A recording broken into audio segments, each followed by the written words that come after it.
Yes. So what are the features of money bill? Which kind of bill is called as a money bill? Okay. Imposition, abolition of tax. Next. Okay, reduction that IRR of tax. Next. Appropriation from public account. Consolidated Fund of India is a money bill. Okay. Next. Borrowing by Indian government. The process is a money bill. Okay, money bill. So a money bill can be introduced in both Lok Sabha and Rajya Sabha. Okay. So a money bill does not require the prior permission of the president. False. A money bill can be rejected by Rajya Sabha. A money bill can be amended by Rajya Sabha. False. A money bill can be discussed by Rajya Sabha. A money bill, some recommendations can be made to money bill by Rajya Sabha. Okay. So there is a provision of joint sitting for money bill. Okay. So if Rajya Sabha keeps quiet for 6 months, then the money bill has been considered as passed by Lok Sabha. 14 days, not 6 months. It is 14 days. Okay, 14 days. So these are the features that we saw about the money bill. Next, similarly, which we saw, which are not considered as money bill as well, or which one is not considered as money bill. Next, financial bills. Okay. So here exactly finance bill 1 or 2 difference ಏನು ಅದ್ರ ಬಗ್ಗೆ ತಲೆ ಕೆಡಿಸ್ಕೊಳ್ಳೋದು ಬೇಡ, ಆ process ಬಗ್ಗೆ ತಲೆ ಕೆಡಿಸ್ಕೊಳ್ಳೋಣ. Finance bill 1 finance bill 2 ಎರಡಕ್ಕೂ ಏನು ಡಿಫ್ರೆನ್ಸ್, ಯಾವ ತರ ನಾವು ಪ್ರೊವಿಷನ್ಸ್ ನ ಫೈನಾನ್ಸ್ ಬಿಲ್ 1 ಅಂತ ಕರಿತೀವಿ, ಯಾವ ತರ ಪ್ರೊವಿಷನ್ಸ್ ನ ಫೈನಾನ್ಸ್ ಬಿಲ್ 2 ಅಂತ ಕರಿತೀವಿ, ಅದ್ರ ಬಗ್ಗೆ ತಲೆ ಕೆಡಿಸ್ಕೊಳ್ಳೋದು ಬೇಡ. ಇಲ್ಲೇನಂದ್ರೆ ಅದನ್ನ ಫೈನಾನ್ಸ್ ಬಿಲ್ 1 ಪಾಸ್ ಮಾಡೋದ್ರಲ್ಲಿ ಫೈನಾನ್ಸ್ ಬಿಲ್ 2 ಪಾಸ್ ಮಾಡೋದ್ರಲ್ಲಿ ಡಿಫ್ರೆನ್ಸ್ ಏನಿದೆ, ಓಕೆ, ಆ ತರ ಫೋಕಸ್ ಮಾಡೋಣ. V shall focus on that angle.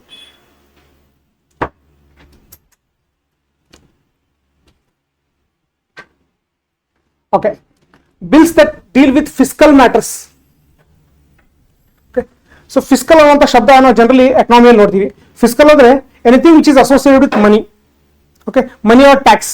Okay, tax related matters ಅನ್ನು ಫಿಸ್ಕಲ್ ಮ್ಯಾಟರ್ಸ್ ಅಂತ ಕರಿತೀವಿ. So bills that deal with fiscal matters, tax related ಇರುವಂಥ ಬಿಲ್ಸ್ ನ ನಾವು ಜನರಲಿ 3 ತರ ಕ್ಲಾಸಿಫೈ ಮಾಡ್ತೀವಿ. Money bills, financial bill 1, financial bill 2. Okay, money bill ಇರೋದು article number 110 ಅಲ್ಲಿ. ಫೈನಾನ್ಸ್ ಬಿಲ್ಸ್ ಇರೋದು ಆರ್ಟಿಕಲ್ ನಂಬರ್ 117.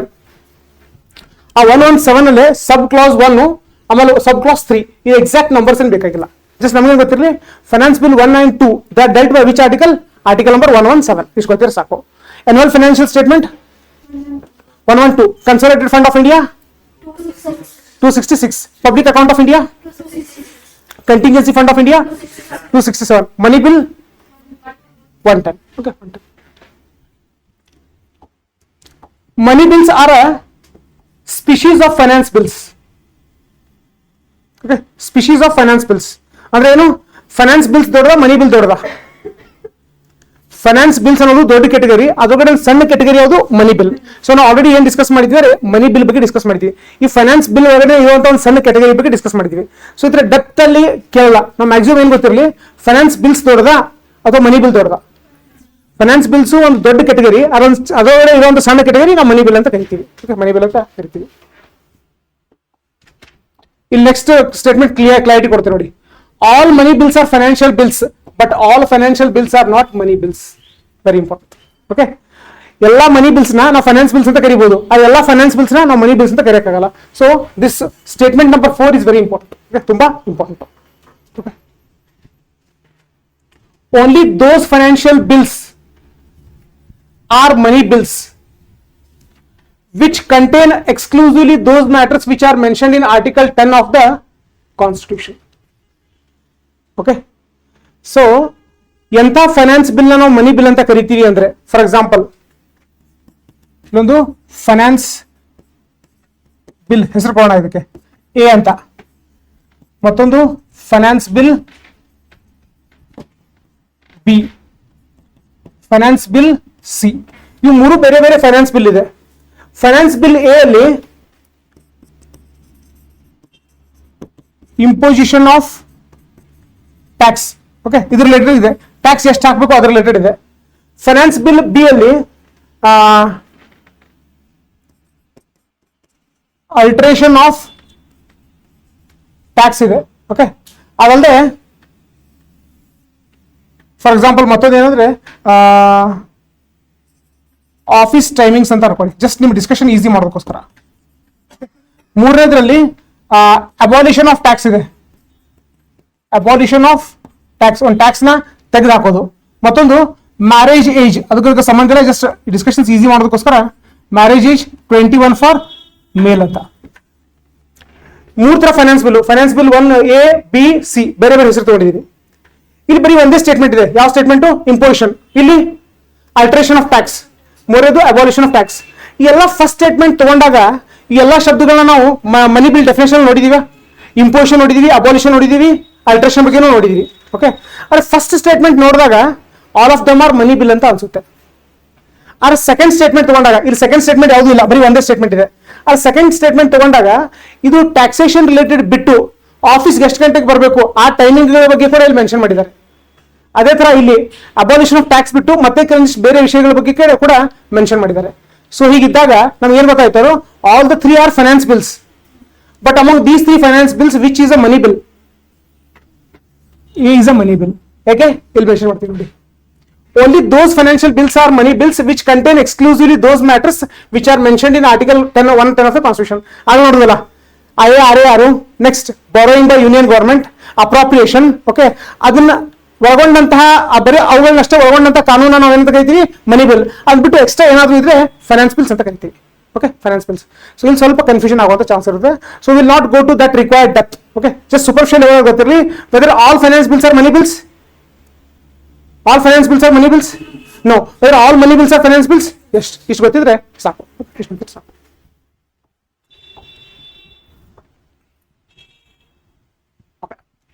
ಸೊ ಇಲ್ಲಿ ಕ್ಯಾಟಗರಿ 2 ತರ, ಒಂದು finance bill 1, finance bill 2. Any are all matters of article 110. So article 110 ಅಲ್ಲಿ ಯಾರು ನೋಡಿದ್ವಿ? IARAR ನೋಡಿದ್ವಿ, next borrowing by union government ನೋಡಿದ್ವಿ, ಮತ್ತೆ ಯಾವ್ದು ನೋಡಿದ್ವಿ?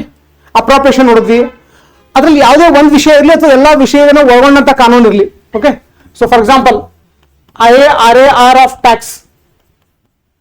ಟ್ಯಾಕ್ಸ್ ಇರಲಿ, ಅದು ಯೂನಿಯನ್ ಗವರ್ಮೆಂಟ್ ಬಾರೋಯಿಂಗ್ ಇರಲಿ, ಒಂದೇ ವಿಷಯ ಇರಲಿ, ಎಲ್ಲ ವಿಷಯಗಳಿರಲಿ, ಪ್ಲಸ್ ಎಕ್ಸ್ಟ್ರಾ ಏನಾದ್ರು ವಿಷಯಗಳಿದ್ರೆ, ಫಾರ್ ಎಕ್ಸಾಂಪಲ್ ಆಗಲೇ ಹೇಳಿದ್ನಲ್ಲ ಮ್ಯಾರೇಜ್ ರಿಲೇಟೆಡ್ ಏಜ್ ಅಂತ. ಸೊ ಇದೇನಾಯ್ತು? ಎಕ್ಸ್ಟ್ರಾ ಆಯ್ತು ಇದು. ಅರೆ ಟ್ಯಾಕ್ಸ್ ನ ಹೊರತುಪಡಿಸಿ ಬೇರೆ ಯಾವ್ದಾದ್ರು ವಿಷಯಗಳು ಈ ಕಾನೂನು ಒಳಗಡೆ ಇದ್ರೆ ಅವಾಗ ಏನಾಗುತ್ತೆ? ಅದು ಫೈನಾನ್ಸ್ ಬಿಲ್ 1 ಆಗುತ್ತೆ. ಓಕೆ, ಫೈನಾನ್ಸ್ ಬಿಲ್ 1 ಆಗುತ್ತೆ. ಅದು ಬರೀ ಟ್ಯಾಕ್ಸ್ ರಿಲೇಟೆಡ್ ಮ್ಯಾಟರ್ಸ್ ಬಿಟ್ಟು ಎಕ್ಸ್ಟ್ರಾ ಏನಾದ್ರು ವಿಷಯಗಳಿದ್ರೆ ಅದನ್ನ ಫೈನಾನ್ಸ್ ಬಿಲ್ 1 ಅಂತ ಕರಿತೀವಿ. ಸೊ ಇಲ್ಲಿ ನೆಕ್ಸ್ಟ್ ಬರೋದು ತುಂಬಾ important. Similar to money bill in 2 aspects. Money bill ಆಮೇಲೆ ಫೈನಾನ್ಸ್ ಬಿಲ್ 1 ಎರಡು ತಗೊಂಡಾಗ 2 ಸಮಾನತೆಗಳಿದಾವೆ. ಏನಂದ್ರೆ Lok Sabha introduce recommendation of president. So money bill ನಾವು ತಗೊಂಡ್ಬರ್ಬೇಕು ಅಂದ್ರೆ ಲೋಕಸಭಾ ರಾಜ್ಯಸಭಾ ಎರಡು ಕಡೆ ತಗೊಂಡ್ಬರ್ಬೋದು, ಅಥವಾ ಲೋಕಸಭೆಯಲ್ಲಿ ಅಷ್ಟೇ ಇಂಟ್ರೊಡ್ಯೂಸ್ ಮಾಡಬಹುದಾ? ಲೋಕಸಭಾದಲ್ಲಿ ಅಷ್ಟೇ. ಅದೇ ತರ ಫೈನಾನ್ಸ್ ಬಿಲ್ ನ ಇಂಟ್ರೊಡ್ಯೂಸ್ ಮಾಡಬೇಕು ಅಂದ್ರೆ ಲೋಕಸಭಾದಲ್ಲಿ ಮಾತ್ರ ಸಾಧ್ಯ. Okay, next recommendation of president. Ordinary ಬಿಲ್ಗೆ ಪ್ರೆಸಿಡೆಂಟ್ ರೆಕಮೆಂಡೇಶನ್ ಬೇಕಾ? ಬೇಕಾಗಿಲ್ಲ. ಮನಿ ಬಿಲ್ಗೆ ಪ್ರೆಸಿಡೆಂಟ್ ರೆಕಮೆಂಡೇಶನ್ ಬೇಕಾ? ಬೇಕು. ಅದೇ ತರ ಫೈನಾನ್ಸ್ ಬಿಲ್ 1 ನ ಇಂಟ್ರೊಡ್ಯೂಸ್ ಮಾಡಬೇಕು ಅಂದ್ರೆ ಪ್ರೆಸಿಡೆಂಟ್ ಪರ್ಮಿಷನ್ ಬೇಕು. Okay, so important. Other aspects similar to an ordinary bill. ಬೇರೆ ಎಲ್ಲಾ ವಿಷಯಗಳಲ್ಲಿ ಇದು ಆರ್ಡಿನರಿ ಬಿಲ್ ತರ ಆಕ್ಟ್ ಆಗುತ್ತೆ. ಓಕೆ, ಬೇರೆ ಎಲ್ಲ ವಿಷಯಗಳು Rajya Sabha reject or amend. Important. ಇವಾಗ ಇಲ್ಲಿ ಕಂಪ್ಯಾರಿಸನ್ ಮಾಡೋಣ. ಹೌದು, ಮನಿ ಬಿಲ್, ಮತ್ತೊಂದು ಯಾವುದು? Finance bill 1. ಓಕೆ, ಸೊ ಇಲ್ಲಿ ನೋಡಿದ್ವಿ first only Lok Sabha can introduce. ಲೋಕಸಭಾದಲ್ಲೇ ಇಂಟ್ರೊಡ್ಯೂಸ್ ಮಾಡಬೇಕಾಗುತ್ತೆ. So whether it is true for money bill, ಲೋಕಸಭಾನ ಇದು ಮನಿ ಬಿಲ್ ನ ಬರೀ ಲೋಕಸಭಾದಲ್ಲಿ ಅಷ್ಟೇ ಇಂಟ್ರೊಡ್ಯೂಸ್ ಮಾಡಬಹುದಾ? ಎಸ್. ಓಕೆ, ಫೈನಾನ್ಸ್ ಬಿಲ್ ಅಲ್ಲಿ ಇದು ಕೂಡ yes, it's a common factor. Okay, next president recommendation money bill ಬೇಕಾ? ಎಸ್. ಫೈನಾನ್ಸ್ ಬಿಲ್ ಬೇಕಾ? Yes. Okay, next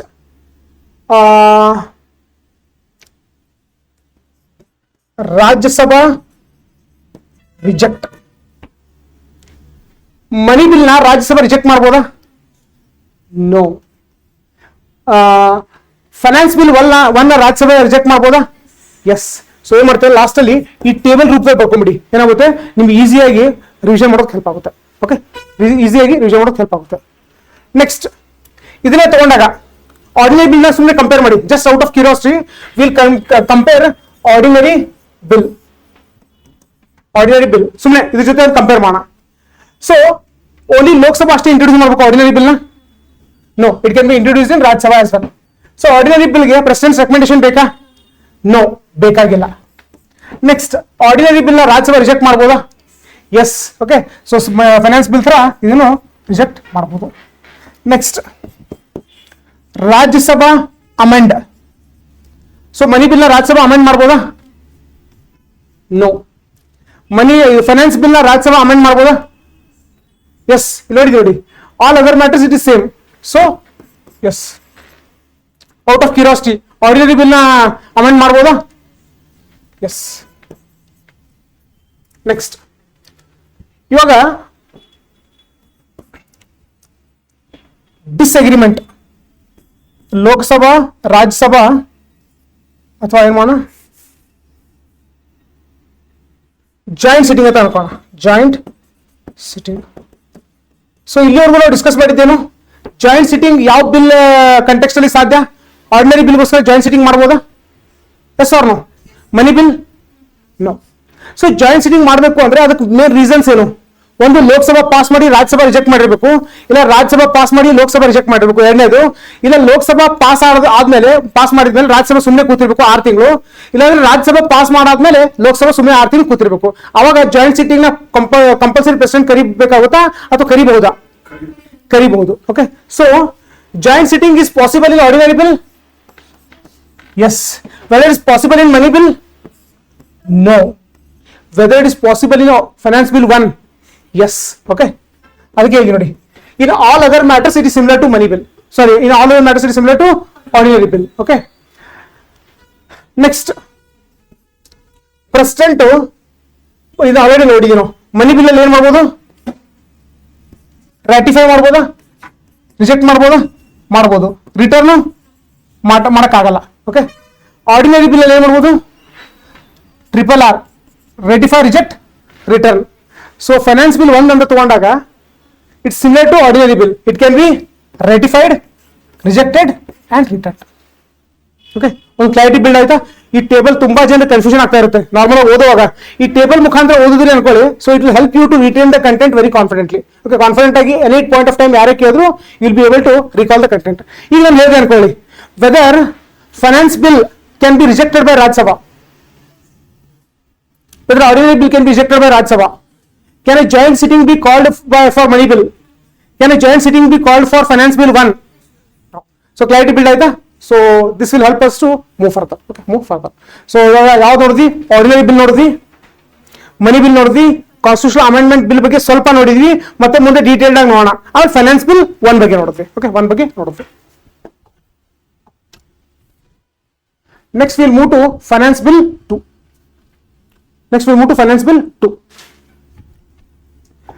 Contains provisions involving expenditure from CFI.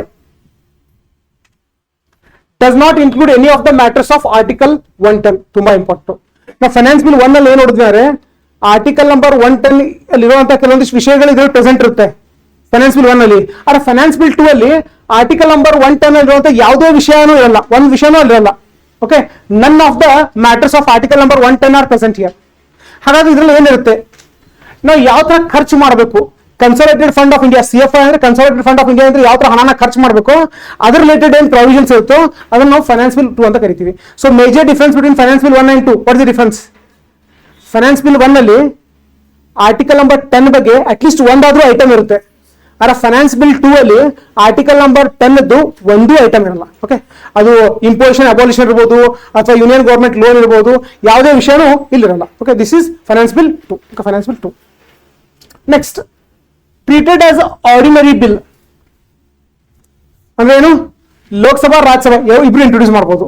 ಇವಾಗ ಇಲ್ಲೇ ಕಂಪೇರ್ ಮಾಡ್ತಾ ಹೋಗೋಣ. ಓಕೆ, ಫೈನಾನ್ಸ್ ಬಿಲ್ 1 ಯಾರು ಇಂಟ್ರೊಡ್ಯೂಸ್ ಮಾಡ್ಬೋದು? Only Lok Sabha. Okay, next, please recommendation for introduction. Finance bill 1 ಬೇಕಾ recommendation? ಬೇಕು. ಇಲ್ಲಿ ಬೇಕಾಗಿಲ್ಲ. ಲೋಕಸಭಾ ಅಂಡ್ ರಾಜ್ಯಸಭಾ ಏನ್ ಮಾಡ್ಬೋದು? ರಿಜೆಕ್ಟ್ ಮಾಡ್ಬೋದು, ಅಮೆಂಡ್ ಮಾಡ್ಬೋದು. ಲೋಕಸಭಾ ರಾಜ್ಯಸಭಾ ಡಿಸ್ಅಗ್ರಿಮೆಂಟ್ ಇದ್ದಾಗ ಜಾಯಿಂಟ್ ಸಿಟ್ಟಿಂಗ್ ಕರಿಬೋದಾ? ಕರಿಬೋದು. ಪ್ರೆಸಿಡೆಂಟ್ ಏನ್ ಮಾಡ್ಬೋದು? ರಾಟಿಫೈ, ರಿಜೆಕ್ಟ್, ರಿಟರ್ನ್ ಮಾಡ್ಬೋದು. ಓಕೆ, ಇದೊಂದು ಸ್ಪೆಷಲ್ ಫೀಚರು, ಇದು ಫೈನಾನ್ಸ್ ಬಿಲ್ 2 ಅಲ್ಲಿ ಮಾತ್ರ ಬರುತ್ತೆ. ಓಕೆ, ಇಲ್ಲೇನು ಅಂದ್ರೆ either house cannot pass unless the P has recommended to that house the consideration of the bill. Hence P's recommendation not required at the introduction stage but at the consideration stage. ಇಲ್ಲಿ ಸ್ವಲ್ಪ ನೀವು confusion ಆಗುವಂತ chance ಇರುತ್ತೆ. ಈ ಮನಿ bill ಅಲ್ಲಿ finance bill ಅಲ್ಲಿ ಏನ್ ನೋಡಿದ್ವಿ ಅಂದ್ರೆ ಆ ಬಿಲ್ ಇಂಟ್ರೊಡ್ಯೂಸ್ ಮಾಡುವಂತ ಟೈಮಲ್ಲೇ ಪ್ರೆಸಿಡೆಂಟ್ ಪರ್ಮಿಷನ್ ಬೇಕಾಗುತ್ತೆ. ಫೈನಾನ್ಸ್ ಬಿಲ್ 2 ಅಲ್ಲೂ ಪ್ರೆಸಿಡೆಂಟ್ ಪರ್ಮಿಷನ್ ಬೇಕಾಗುತ್ತೆ. ಯಾವಾಗ ಅಂದ್ರೆ ಬಿಲ್ ಇಂಟ್ರೊಡ್ಯೂಸ್ ಮಾಡೋ ಟೈಮಲ್ಲ, ಫೈನಲಿ ಪಾಸ್ ಮಾಡೋ ಟೈಮಲ್ಲಿ ನಾವು ಪಾಸ್ ಮಾಡ್ಬೇಕಾ ಮಾಡಬಾರ್ದಾ ಅಂತ ಇಲ್ಲಿ ಕನ್ಫ್ಯೂಷನ್ ಇರುತ್ತೆ. ಅದು ಯಾವ ತರ ಪರ್ಮಿಷನ್ ಕೇಳ್ತಾರೆ, ಏನ್ ಮಾಡ್ತಾರೆ, ಅನ್ನೆಸರಿ ಕನ್ಫ್ಯೂಷನ್ ಆಗೋದು ಬೇಡ.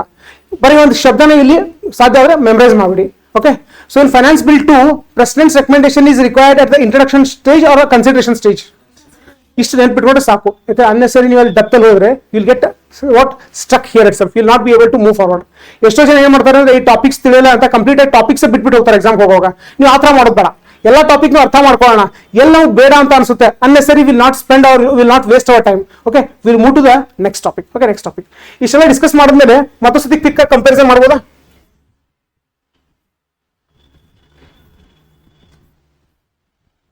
Okay, so I'll write once again ordinary bill, money bill, finance bill 1,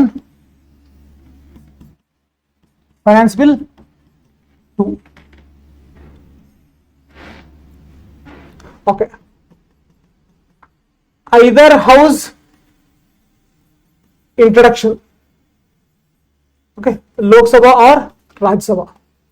ಅರೆ ಲೋಕಸಭಾದಲ್ಲಾದ್ರೂ ಇಂಟ್ರೊಡ್ಯೂಸ್ ಮಾಡ್ಬೋದು, ರಾಜ್ಯಸಭಾದಲ್ಲಾದ್ರೂ ಇಂಟ್ರೊಡ್ಯೂಸ್ ಮಾಡ್ಬೋದು. ಯಾವ್ದಕ್ಕೆ ಸಾಧ್ಯ?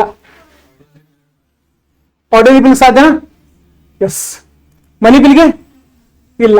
ಫೈನಾನ್ಸ್ ಬಿಲ್ 1ಗೆ ನೋ. ಫೈನಾನ್ಸ್ ಬಿಲ್ 2ಗೆ ಎಸ್ ಸಾಧ್ಯ ಇದೆ. Okay,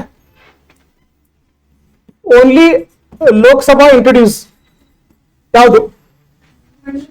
money bill and finance bill 1. Okay, ಬರೀ ಅಲ್ಲೇ ಮಾಡಬೇಕು ಅಂತ ಏನು ನಿಯಮ ಇಲ್ಲ. Okay, not true. Next, President's recommendation at introduction stage. I'll specify ಏನು ಮೆನ್ಷನ್ ಮಾಡಿದೀನಿ. President's recommendation at which stage?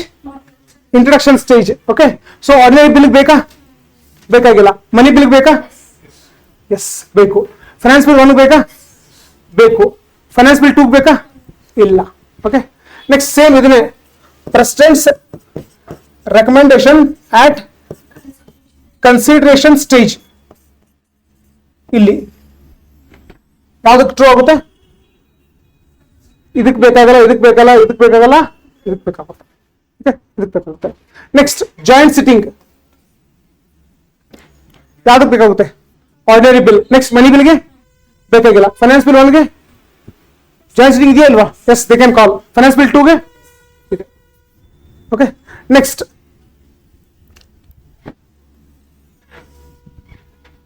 President ತಗೊಂಡಾಗ ಇಲ್ಲಿ ಏನ್ ಮಾಡ್ಬೋದು? RRR ವರ್ಕ್ ಆಗುತ್ತಾ? ಆರ್ಡಿನರಿ ಬಿಲ್ಗೆ R ratify reject return. Money ಬಿಲ್ಗೆ RR ratify and reject. Finance bill 1ಗೆ RRR. ಇಲ್ಲಿ ಟ್ರಿಪಲ್ ಆರ್. ಸೊ ಈ ತರ ಯಾವುದೇ ಓದುವಾಗ if you start comparing, okay, then will be able to easily what retain the concept. Okay, so ತುಂಬಾ ಜನ ಏನ್ ಮಾಡ್ತಾರೆ ಅಂದ್ರೆ ಆಸ್ಪಿರೆಂಟ್ಸ್ ಜೊತೆ ಡಿಸ್ಕಸ್ ಮಾಡುವಾಗ ಈ ಟಾಪಿಕ್ ಕವರ್ ಮಾಡಲ್ಲ ಅವರು. Finance bill and finance bill 2 it often confuses them. ಈಗ ಎಂಟೈರ್ ಟಾಪಿಕ್ ನ ಬಿಟ್ಬಿಟ್ಟು ಹೋಗ್ತಾರೆ. ಸೊ ಜನರಲಿ ಫೋಕಸ್ ಮಾಡೋದು ಮನಿ ಬಿಲ್. ಅದು ಯಾವಾಗಲೂ ಒಂದ್ಸತಿ ಫೈನಾನ್ಸ್ ಬಿಲ್ 1 ಬಗ್ಗೆ 2 ಬಗ್ಗೆ ಕೇಳಿದಾಗ ಅಟ್ಲೀಸ್ಟ್ ಸೂಪರ್ಫಿಷಿಯಲ್ ನಾಲೆಜ್ ಆದ್ರೂ ಇರಬೇಕು. ಓಕೆ, ಸೊ ಮನಿ ಬಿಲ್ ಅಲ್ಲಿ ಇರುವಂತಹ ಆರ್ಟಿಕಲ್ ನಂಬರ್ 10 ಅಲ್ಲಿ ಇರುವಂತಹ ಅಟ್ಲೀಸ್ಟ್ ಒಂದು ಐಟಮ್ ನ ಒಳಗೊಂಡಿರುವಂತಹ ಬಿಲ್ ಫೈನಾನ್ಸ್ ಬಿಲ್ 1 ಅಥವಾ ಫೈನಾನ್ಸ್ ಬಿಲ್ 2 ನ? ಫೈನಾನ್ಸ್ ಬಿಲ್ 1 ಆರ್ಟಿಕಲ್ ನಂಬರ್ 10 ಇರುವಂತಹ ಒಂದು ವಿಷಯನ ಇನ್ಕ್ಲೂಡ್ ಮಾಡಿರಲ್ಲ ಅಂತ ಬಿಲ್ ಯಾವುದು? Finance bill 2. So expenditure from the consolidated fund of India ವಿಷಯಗಳನ್ನ ಒಳಗೊಂಡಂತ ಬಿಲ್ ಯಾವುದು? Finance bill 2. Okay, so this clarity is important. This clarity.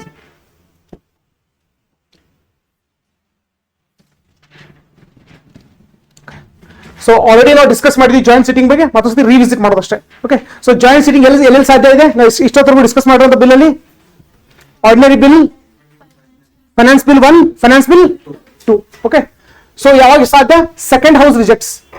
So second house ಯಾವ್ದಾಗಿರ್ಬೇಕು? ಲೋಕಸಭಾ ಆಗಿರ್ಬೇಕಾ, ರಾಜ್ಯಸಭಾ ಆಗಿರ್ಬೇಕಾ? ಯಾವ್ದು ಬೇಕಾದಿರ್ಬೋದು. Second house either may be Lok Sabha or Rajya Sabha. First house reject amendment of the second house. Okay, Lok Sabha ರಾಜ್ಯಸಭಾಗೆ ಕಳಿಸಿರುತ್ತೆ, ರಾಜ್ಯಸಭಾ ಕಳಿಸಿ ತಿದ್ದುಪಡಿ ಮಾಡಿ ವಾಪಸ್ ಕಳಿಸುತ್ತೆ. ಆ ತಿದ್ದುಪಡಿನ ಲೋಕಸಭಾ ಒಪ್ಕೊಳ್ಳದೆ ಇದ್ರೆ ಓಕೆ ಅವಾಗ ಏನಾಗುತ್ತೆ. ಓಕೆ, ಸೊ ಅವಾಗ ಕೂಡ ಜಾಯಿಂಟ್ ಸಿಟಿಂಗ್ ಕರಿಬಹುದು. Next second house no action for 6 months. Okay, ordinary bill ಅಲ್ಲಿ ಫಾರ್ ಎಕ್ಸಾಂಪಲ್ ಲೋಕಸಭಾ ಪಾಸ್ ಮಾಡಿ ರಾಜ್ಯಸಭಾ ಕಳಿಸಿದಾಗ ರಾಜ್ಯಸಭಾ 6 ತಿಂಗಳು ಸುಮ್ಮನೆ ಕೂತ್ಕೊಂಡ್ರೆ, ಅಥವಾ ರಾಜ್ಯಸಭಾ ಪಾಸ್ ಮಾಡಿ ಲೋಕಸಭಾ ಕಳಿಸಿದಾಗ ಲೋಕಸಭಾ 6 ತಿಂಗಳು ಸುಮ್ಮನೆ ಕೂತ್ಕೊಂಡ್ರೆ ಅವಾಗ ಏನಾಗುತ್ತೆ, joint sitting may be called. Okay, called. Next prorogue or adjourn 4 consecutive days. It will be not important. Ordinary laws or finance bills ತುಂಬಾ ಇಂಪಾರ್ಟೆಂಟ್. ಜಾಯಿಂಟ್ ಸಿಟಿಂಗ್ ಎಲ್ಲಿ ಕರಿಬಹುದು, ಆರ್ಡಿನರಿ ಲಾಸ್ ಕರಿಬಹುದು, ಫೈನಾನ್ಸ್ ಬಿಲ್ಸ್ ಕರಿಬಹುದು. ಮನಿ ಬಿಲ್ ಕರಿಬಹುದಾ, money bill ಕರೆಯಕ್ಕಾಗಲ್ಲ, constitution amendment ಬಿಲ್ಗೆ ಕರೆಯಕ್ಕಾಗಲ್ಲ. Okay, next majority present and voting. So joint sitting ಅಲ್ಲಿ ಅಬ್ಸಲ್ಯೂಟ್ ಮೆಜಾರಿಟಿ ಬೇಕಾ ಅಥವಾ majority of the present and voting ಬೇಕಾ? Majority of the present and voting. ಇದರ ಅರ್ಥ ಏನು ಅಂದ್ರೆ, ಸೊ ಲೋಕಸಭಾದಲ್ಲಿ ಎಷ್ಟು ಜನ ಇರ್ತಾರೆ, 543, ರಾಜ್ಯಸಭಾದಲ್ಲಿ 245. ಓಕೆ, ಸೊ ಟೋಟಲ್ ಎಷ್ಟಾಯ್ತು ಸ್ಟ್ರೆಂತ್, 788. ಅಬ್ಸಲ್ಯೂಟ್ ಮೆಜಾರಿಟಿ ಅಂದ್ರೆ ಎಷ್ಟಾಗುತ್ತೆ, ಅರ್ಧ ಅಂದ್ರೆ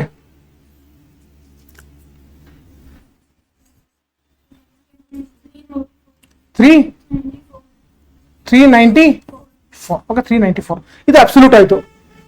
ಇವಾಗ ಯಾರೋ ಇಲ್ಲಿ 43 ಜನ ಅಬ್ಸೆಂಟ್ ಇದ್ದಾರೆ, ಇಲ್ಲೂ 43 ಜನ ಅಬ್ಸೆಂಟ್ ಇದ್ದಾರೆ, 45 ಜನ ಅಬ್ಸೆಂಟ್ ಇದ್ದಾರೆ ಅನ್ಕೊಳ್ಳಿ. ಟೋಟಲ್ ಎಷ್ಟಾಯ್ತು ಸ್ಟ್ರೆಂತ್, 700. ಸೊ ಜಾಯಿಂಟ್ ಸಿಟಿಂಗ್ ಕರೆದಾಗ 700 ಜನರಲ್ಲಿ ಮಿನಿಮಮ್ 394 ಜನ ವೋಟ್ ಹಾಕ್ಬೇಕಾ ಅಥವಾ 351 ಜನ ವೋಟ್ ಹಾಕಿದ್ರೆ ಸಾಕ? ಎಸ್, 351 ಮೆಂಬರ್ಸ್ ವೋಟ್ ಹಾಕಿದ್ರೆ ಸಾಕು. ಸೊ ಜಾಯಿಂಟ್ ಸಿಟಿಂಗ್ ಅಲ್ಲಿ ಯಾವ ತರ ಬೇಕಾಗುತ್ತೆ ನಮಗೆ, majority present and voting. Okay, important. Next, who will call the joint sitting? President calls, no one can proceed. So ಒಂದ್ಸತಿ ಜಾಯಿಂಟ್ ಸಿಟಿಂಗ್ ಕರೆದಾದ್ಮೇಲೆ ಯಾರೋ ಒಬ್ಬರು ರಾಜ್ಯಸಭಾದವರು ಲೋಕಸಭಾದವರು ಇಲ್ಲ ಜಾಯಿಂಟ್ ಸಿಟಿಂಗ್ ಬೇಡ ನಾವು ಇನ್ನೊಂದ್ಸತಿ ಡಿಸ್ಕಸ್ ಮಾಡ್ತೀವಿ ಅಂತ ಹೇಳೋದಕ್ಕಾಗಲ್ಲ. So they have to come for joint sitting. Okay, joint sitting. Next joint sitting ನ ಪ್ರಿಸೈಡ್ ಮಾಡೋರು ಯಾರು? ಸ್ಪೀಕರ್. ಸ್ಪೀಕರ್ ಅಬ್ಸೆಂಟ್ ಇದ್ದಾಗ ಡೆಪ್ಟಿ ಸ್ಪೀಕರ್ ಅಬ್ಸೆಂಟ್ ಇದ್ದಾಗ deputy chairman. So whether chairman of Rajya Sabha can preside joint sitting? No, he cannot preside. So whether chairman of Rajya Sabha is a member of Rajya Sabha? No. So whether deputy chairman of Rajya Sabha is member of Rajya Sabha? Yes. Okay, ಅದರ ಬಗ್ಗೆ ನೋಡಿ. Next ಯಾವುದೇ process ಮಾಡಬೇಕು, quorum ಇರಬೇಕು 1/10. Okay, so Lok Sabha ಅಷ್ಟೇ present ಇದ್ದಾಗ 55 is the quorum, Rajya Sabha ಅಷ್ಟೇ ಇದ್ದಾಗ 555 is the quorum. Lok Sabha Rajya Sabha ಇಬ್ರು ಸೇರ್ ಕೂತಾಗ ಸೊ ಎಷ್ಟಾಗುತ್ತೆ, 7 ಆಗಲೇ ಇರಲ್ಲ 788 ಅಂದ್ರೆ ಅಪ್ರಾಕ್ಸಿಮೇಟ್ಲಿ 79 ಮೆಂಬರ್ಸ್ ಇರಬೇಕು. ಅಷ್ಟಿದ್ದಾಗ ಮಾತ್ರ ನಾವು ಪ್ರೊಸೆಸ್ ನ ಮುಂದೆ ಡಿಸ್ಕಸ್ ಮಾಡೋದು ಸಾಧ್ಯ. ಸೊ ಮೊನ್ನೆ ಕೋರಂ ಬಗ್ಗೆ ಡಿಸ್ಕಸ್ ಮಾಡಿದ್ವಿ. ನೆಕ್ಸ್ಟ್, ಇವಾಗ ಲೋಕಸಭಾದು ಒಂದು ಬುಕ್ ಇರುತ್ತೆ, ಅದಕ್ಕೆ rules of procedure of Lok Sabha ಅಂತ ಕರಿತೀವಿ. ಮತ್ತೊಂದು ಬುಕ್ ಇರುತ್ತೆ, rules of procedure of Rajya Sabha ಅಂತ. ಓಕೆ, ಅವ್ರು ಲೋಕಸಭೆಯಲ್ಲಿ ಕೂತ್ಕೊಂಡು ಡಿಸ್ಕಸ್ ಮಾಡುವಾಗ ಆ ಬುಕ್ಸ್ ರೂಲ್ಸ್ ನ ಫಾಲೋ ಮಾಡ್ತಾ ಇರ್ತಾರೆ. ರಾಜ್ಯಸಭಾದಲ್ಲಿ ಕೂತ್ಕೊಂಡು ಡಿಸ್ಕಷನ್ ಮಾಡುವಾಗ ಅವ್ರು ತಮ್ಮದೇ ಆದಂತಹ ರೂಲ್ ಬುಕ್ ನ ಫಾಲೋ ಮಾಡ್ತಾ ಇರ್ತಾರೆ. ಆದ್ರೆ ಇಬ್ರು ಸೇರ್ ಕೂತಾಗ ಅವ್ರು ಲೋಕಸಭಾ ರೂಲ್ ಬುಕ್ ನ ಫಾಲೋ ಮಾಡಬೇಕು ಅಥವಾ ರಾಜ್ಯಸಭಾ ರೂಲ್ ಬುಕ್ ನ ಫಾಲೋ ಮಾಡ್ಬೇಕಾ? Okay, rules of procedure of Lok Sabha. Okay, Lok Sabha new amendments X ಅಂದ್ರೆ ಇವಾಗ ಜಾಯಿಂಟ್ ಸಿಟಿಂಗ್ ಆಗ್ಬೇಕು ಅಂದ್ರೆ ಒಂದು ಯಾವುದೋ ಭಿನ್ನಾಭಿಪ್ರಾಯ ಬಂದಿರುತ್ತೆ. ಫಾರ್ ಎಕ್ಸಾಂಪಲ್, ಒಂದು ಕಾನೂನು ಮ್ಯಾರೇಜ್ ರಿಲೇಟೆಡ್ ಲಾ ಅನ್ಕೊಳ್ಳಿ. Okay, marriage related law which is in the bill. So ತುಂಬಾ ಸೆಕ್ಷನ್ಸ್ ಇರುತ್ತೆ. Section 1, section 2, section 100, totally 100 sections ಇರುತ್ತೆ. ಎಲ್ಲೋ ಸೆಕ್ಷನ್ 10ರಲ್ಲಿ ಏನ್ ಹೇಳಿರ್ತಾರೆ ಅಂದ್ರೆ, ಉದಾಹರಣೆಗೆ, ಸೊ ಡೈವರ್ಸ್ ಕೊಡಬೇಕು ಅಂದ್ರೆ ಮಿನಿಮಮ್ 1 ವರ್ಷ ಆಗಿರ್ಬೇಕು ಮದುವೆ ಆದ್ಮೇಲೆ ಅಂತ. ಓಕೆ, ಈ ಲೋಕಸಭಾದಲ್ಲಿ ಬಿಲ್ ಪಾಸ್ ಆಗಿ ರಾಜ್ಯಸಭೆಗೆ ಹೋಗಿದೆ. ಓಕೆ, ಸೊ ಸೆಕ್ಷನ್ 1 to 9 ಯಾರಿಗೂ ಏನೋ ಭಿನ್ನಾಭಿಪ್ರಾಯ ಇಲ್ಲ. ಸೆಕ್ಷನ್ 11 to 100 ಯಾರಿಗೂ ಭಿನ್ನಾಭಿಪ್ರಾಯ ಇಲ್ಲ. ಭಿನ್ನಾಭಿಪ್ರಾಯ ಇರೋದು ಸೆಕ್ಷನ್ 10 ಅಲ್ಲಿ. ಸೊ ಲೋಕಸಭಾ ಏನ್ ಹೇಳಿದೆ ಅಂದ್ರೆ, ಡೈವರ್ಸ್ ಕೊಡಿಸ್ಬೇಕು ಅಂದ್ರೆ ಮಿನಿಮಮ್ 1 ವರ್ಷ ಆಗಿರ್ಬೇಕು ಅಂತ. ರಾಜ್ಯಸಭಾದಲ್ಲಿ ಏನ್ ಹೇಳ್ತಾರೆ, ಸೇಮ್ ಬಿಲ್ ರಾಜ್ಯಸಭಾ ಹೋದಾಗ ಇದು ಲೋಕಸಭಾದಲ್ಲಿ ಪಾಸ್ ಆಗಿ ಹೋಯ್ತು. ಅವ್ರು ಹೇಳ್ತಾರೆ ಅಂದ್ರೆ ಈ ಸೆಕ್ಷನ್ 10 ಇದು 1 ವರ್ಷ ಇರೋದು ಬೇಡ, ಇದನ್ನ 6 months ಮಾಡೋಣ ಅಂತ. ಓಕೆ, ಅವ್ರು 6 months ಅಂತ ಹೇಳ್ತಾರೆ, ಲೋಕಸಭಾ 1 ವರ್ಷ ಅಂತ ಹೇಳಿದ್ದಾರೆ. ಸೊ ಏನಾಯ್ತು, ಅವರು ಅಮೆಂಡ್ಮೆಂಟ್ ನ ವಾಪಸ್ ಲೋಕಸಭಾ ಕಳಿಸ್ತಾರೆ, ಲೋಕಸಭಾ ಅಕ್ಸೆಪ್ಟ್ ಮಾಡಲ್ಲ, 1 ವರ್ಷನೇ ಬೇಕು ಅಂತ. ಬಿಲ್ ಏನಾಯ್ತು, there should be a joint sitting. Okay, ಯಾಕೆ ಭಿನ್ನಾಭಿಪ್ರಾಯ ಬಂತಲ್ವಾ. ಲೋಕಸಭಾ ಹೇಳಿದ್ದು 1 ವರ್ಷ, ರಾಜ್ಯಸಭಾ ಹೇಳ್ತಾ ಇರೋದು 6 ತಿಂಗಳು. ಸೊ ಅವಾಗ ಪ್ರೆಸಿಡೆಂಟ್ ಅವ್ರು ಏನ್ ಮಾಡ್ತಾರೆ ಅಂದ್ರೆ ಜಾಯಿಂಟ್ ಸಿಟಿಂಗ್ ನ ಕರೀತಾರೆ. ಜಾಯಿಂಟ್ ಸಿಟಿಂಗ್ ನ ಕರೀತಾರೆ. ಸೊ ಈ ಕರೆದಾಗ ಜಾಯಿಂಟ್ ಸಿಟಿಂಗ್ ಯಾವ್ದಕ್ಕೋಸ್ಕರ ಕರೆದಾರೆ, ಭಿನ್ನಾಭಿಪ್ರಾಯ ಯಾವ್ದಕ್ಕೋಸ್ಕರ ಬಂದಿದೆ, ಸೆಕ್ಷನ್ 10ಗೋಸ್ಕರ. ಸೆಕ್ಷನ್ 10 ಏನಾಗುತ್ತೆ? ಓಕೆ, ಸೊ ಡೈವರ್ಸು 1 ವರ್ಷ, ರಾಜ್ಯಸಭೆ ಆಯಿತು 6 ತಿಂಗಳು. ಜಾಯಿಂಟ್ ಸಿಟ್ಟಿಂಗ್ ಕೂತಾಗ ಯಾರೋ ಒಬ್ರು ಎದ್ದು ಹೇಳ್ತಾರೆ, ಹೆಂಗಿದ್ರು ನಾವು ಜಾಯಿಂಟ್ ಸಿಟ್ಟಿಂಗ್ ಕೂತಿದೀವಿ, ಈ ಬರೀ ಸೆಕ್ಷನ್ 10 ಬಗ್ಗೆ ಅಷ್ಟೇ ಡೀಲ್ ಮಾಡೋದು ಬೇಡ, ಸೆಕ್ಷನ್ 2 ಆಮೇಲೆ ಸೆಕ್ಷನ್ 1 ಬಗ್ಗೆನೂ ಡೀಲ್ ಮಾಡೋಣ. ಸೆಕ್ಷನ್ 1 ಏನ್ ಹೇಳ್ತಾರೆ, ಫೀಮೇಲ್ಗೆ 18 ವರ್ಷ ಆಗಿರ್ಬೇಕು, ಮೇಲ್ 21. ಸೊ ಹೆಂಗಿದ್ರು ನಾವು ಕೂತ್ಕೊಂಡು ಡಿಸ್ಕಸ್ ಮಾಡ್ತಾ ಇದೀವಿ, ಈ ಏಜ್ ನ ಸ್ವಲ್ಪ ಜಾಸ್ತಿ ಮಾಡೋಣ, ಫೀಮೇಲ್ ಏಜು 21 ಮಾಡೋಣ, ಮೇಲ್ ಏಜು 25 ಮಾಡೋಣ ಅಂತ. ಸೊ ಏನಾಯ್ತು, you are trying to bring new kind of amendments in the joint sitting. So ಆತರ ನ್ಯೂ ಅಮೆಂಡ್ಮೆಂಟ್ಸ್ ನ ತರುವಂತ ಪ್ರೊವಿಷನ್ ಇಲ್ಲ. You cannot bring new amendments. ಯಾವುದಕ್ಕೋಸ್ಕರ ನೀವು ಸೇರಿದಿರೋ, ಓಕೆ, ಯಾವುದಕ್ಕೋಸ್ಕರ ಸೇರಿದಿರೋ ಅದ್ರ ಬಗ್ಗೆ ಅಷ್ಟೇ ಚರ್ಚೆ ಮಾಡ್ತೀರಾ, ಎಕ್ಸ್ಟ್ರಾ ಯಾವುದೇ ವಿಷಯಗಳನ್ನ ತಗೊಂಡ್ಬರುವಂತ ಪ್ರಾವಿಷನ್ ಇರಲ್ಲ. Okay, new amendments you cannot bring. Okay, so ಇಲ್ಲಿ only discuss on the aspects of final disagreement. Final ಭಿನ್ನಾಭಿಪ್ರಾಯ ಯಾವುದಕ್ಕೋಸ್ಕರ ಬಂದಿದೆಯೋ ಅಂತಹ ವಿಷಯಗಳ ಬಗ್ಗೆ ಮಾತ್ರ ಚರ್ಚೆ ಮಾಡಬೇಕು, ಬೇರೆ ವಿಷಯಗಳ ಬಗ್ಗೆ ಚರ್ಚೆ ಮಾಡಲ್ಲ. ಓಕೆ, ಚರ್ಚೆ ಮಾಡಲ್ಲ. ಓಕೆ, ಆ ಕೆಲವೊಂದು ಎಕ್ಸ್ಟ್ರೀಮ್ ಕೇಸಲ್ಲಿ if it has become necessary because of the delay, then it can be introduced. ಇದ್ರ ಅರ್ಥ ಏನು ಅಂದ್ರೆ, ಈಗ ಯಾವುದು ಡಿಲೇ ಆದಂತ ಕಾರಣಕ್ಕೋಸ್ಕರ, ಓಕೆ, ಡಿಲೇ ಆದಂತ ಕಾರಣಕ್ಕೋಸ್ಕರ ಒಂದು ಯಾವ್ದೋ ಹೊಸ ಥಿಂಗ್ಸ್ ನ ಆಡ್ ಮಾಡಬೇಕಾಗಿದೆ ಅಂತ ಅನ್ಕೊಳ್ಳಿ. ಓಕೆ, ಆವಾಗ ಆಡ್ ಮಾಡ್ಬೋದು. ಫಾರ್ ಎಕ್ಸಾಂಪಲ್, ಇವಾಗ ಈ ನಾರ್ಮಲ್ ಮ್ಯಾರೇಜ್ ಲಾ ಅಲ್ಲಿ, ಓಕೆ, ಸೊ LGBT ಕಮ್ಯುನಿಟಿ ಅಂತ ಕರಿತೀವಿ. ಓಕೆ, ಸೊ ಲೆಸ್ಬಿಯನ್, ಗೇ ಅಲ್ಲ. ಸೊ ಗೇ ಮ್ಯಾರೇಜ್ ರಿಲೇಟೆಡ್ ಯಾವುದು ಪ್ರಾವಿಷನ್ಸ್ ಇರಲ್ಲ. ಆಲ್ರೆಡಿ ಡಿಸ್ಅಗ್ರಿಮೆಂಟ್ ಬಂದಿದ್ದು ಯಾವುದಕ್ಕೋಸ್ಕರ? Divorce related. ಹೆಂಗಿದ್ದು ಜಾಯಿಂಟ್ ಸಿಟ್ಟಿಂಗ್ ಕೂತಿದ್ದಾರೆ, ಕೂತಾಗ ಅವಾಗ ಯಾರಿಗೋ ಒಬ್ರು ಥಾಟ್ ಬರುತ್ತೆ, ಓಕೆ, ನಾವು 1 ವರ್ಷ 2 ವರ್ಷ ಡಿಲೇ ಮಾಡಿದೀವಿ, ಇದ್ರ ಜೊತೆಗೇನೆ ನಾವು ಗೇ ರಿಲೇಟೆಡ್ ಮ್ಯಾರೇಜಸ್ ಬಗ್ಗೆನೂ ಪ್ರೊವಿಷನ್ಸ್ ಇಲ್ಲಿ ಹಾಕೋಣ ಅಂತ. ಓಕೆ, ಅದೇನಾಯ್ತು, ಹೊಸ ಪ್ರೊವಿಷನ್ ತಗೊಂಡ್ಬರ್ತಾ ಇದ್ರ. ಯಾಕೆ ನೆಸೆಸರಿ ಆಗಿದೆ ಅಂದ್ರೆ, because of the time delay. ಈ ಮಧ್ಯದಲ್ಲಿ ಟೈಮ್ ಗ್ಯಾಪ್ ಅಲ್ಲಿ ಸುಪ್ರೀಂ ಕೋರ್ಟ್ ಏನೋ ಜಜ್ಮೆಂಟ್ ಕೊಟ್ಟಿರುತ್ತೆ, ಸೊ ಇನ್ ಮುಂದೆ ಬೇಕಂದ್ರೆ ನೀವು ಆ ಮ್ಯಾರೇಜಸ್ ನ ಪರ್ಮಿಟ್ ಮಾಡಿ ಅಂತ ಬಂದಾಗ ಹೊಸ ವಿಷಯಗಳನ್ನ ತಗೊಂಡ್ಬರ್ತೀರಾ. ಅಂದ್ರೆ ಇಲ್ಲಿ ಏನ್ ಅರ್ಥ ಮಾಡ್ಕೋಬೇಕು ಅಂದ್ರೆ, ಜನರಲಿ ಹೊಸ ವಿಷಯಗಳನ್ನ ತಗೊಂಡು ಬರುವಂತಹ ಪ್ರೊವಿಷನ್ ಇಲ್ಲ, ಆದ್ರೆ ಟೈಮ್ ತುಂಬಾ ಡಿಲೇ ಆಗಿರುವಂತ ಕಾರಣಕ್ಕೋಸ್ಕರ, ಓಕೆ, ಆ ವಿಷಯನ ತರಲೇಬೇಕು ಅಂತ ನೆಸೆಸರಿ ಇದ್ರೆ ತರಬಹುದು. ತರಬಹುದು. So if it is necessary because of delay, then it can be brought, but generally we cannot bring it. We will only focus on the aspects which has led to disagreement between the Lok Sabha and Rajya Sabha. Okay, Rajya Sabha. So exam ಅಲ್ಲಿ ಯಾವ ತರ ಕೇಳ್ತಾರೆ question ತುಂಬಾ important. Book ಅನ್ನು ಓದುವಾಗ ಸಿಕ್ಕಾಪಟ್ಟಿ judgements ಎಲ್ಲ ಕೊಟ್ಟಿರ್ತಾರೆ. We have given so many judgements. Okay, ನಮಗೆ ಏನ್ ಗೊತ್ತಿರಬೇಕು ಅಂದ್ರೆ, ಈ ಸುಪ್ರೀಂ ಕೋರ್ಟ್ ಏನ್ ಜಜ್ಮೆಂಟ್ಸ್ ಕೊಡುತ್ತೋ, ನಾವು ಜನ ನ್ಯೂಸ್ ಪೇಪರ್ ಎಲ್ಲ ಓದುವಾಗ ಜಜ್ಮೆಂಟ್ಸ್ ಬಗ್ಗೆ ಮೆನ್ಷನ್ ಆಗುತ್ತೆ. ಈ judgements they are not important from films point of view. So films ಅಲ್ಲಿ ಯಾವತ್ತು ಯಾವ ಜಜ್ಮೆಂಟ್ ಏನ್ ಹೇಳುತ್ತೆ ಅಂತ ಯಾವತ್ತು ಕೇಳಲ್ಲ. Okay, so mains point of view these judgements are important. So mains answer ಬರೆಯುವಾಗ ನಾವು ಸುಪ್ರೀಂ ಕೋರ್ಟ್ ಜಜ್ಮೆಂಟ್ಸ್ ನ ಕೋಟ್ ಮಾಡಬೇಕಾಗುತ್ತೆ. ಇಂಥ ಒಂದು ಕೇಸಲ್ಲಿ ಇಂಥ ಜಜ್ಮೆಂಟ್ ಕೊಟ್ಟಿದ್ರು ಅಂತ, ಅದು 100 ಕೇಸ್ಗಳು ಏನು ಬೇಕಾಗಿಲ್ಲ, ಹಾರ್ಡ್ಲಿ ಒಂದು 15 to 20 ಕೇಸಸ್ ಗೊತ್ತಿದ್ರೆ that would be sufficient. Okay, that would be sufficient. So ಇಲ್ಲಿ ಜನರಲಿ ಏನ್ ಕೇಳ್ತಾರೆ ಅಂದ್ರೆ, ಜಾಯಿಂಟ್ ಸಿಟ್ಟಿಂಗ್ ಹಿಸ್ಟ್ರಿಯಲ್ಲಿ, ಭಾರತದ ಇತಿಹಾಸದಲ್ಲಿ ಯಾವತ್ತಾದ್ರೂ ಜಾಯಿಂಟ್ ಸಿಟ್ಟಿಂಗ್ ಆಗಿದೆಯಾ ಇಲ್ವಾ, ಆಗಿದೆಯಾ ಇಲ್ವಾ? ಓಕೆ, ನಾನು ಎಕ್ಸಾಂಪಲ್ಸ್ ಬರ್ದಿಲ್ಲ, ಇಲ್ಲಿ ಬರ್ದೀನಿ. Thrice invoked. ಓಕೆ, 3 ಸತಿ ಜಾಯಿಂಟ್ ಸಿಟ್ಟಿಂಗ್ ನ ಕರೆದಿದ್ದಾರೆ. ಆ 3 ಸಿಟ್ಟಿಂಗ್ ಅಲ್ಲಿ ಸಕ್ಸಸ್ಫುಲಿ ಯಾವ್ದಾದ್ರು ಬಿಲ್ ಪಾಸ್ ಆಗಿದೆಯಾ?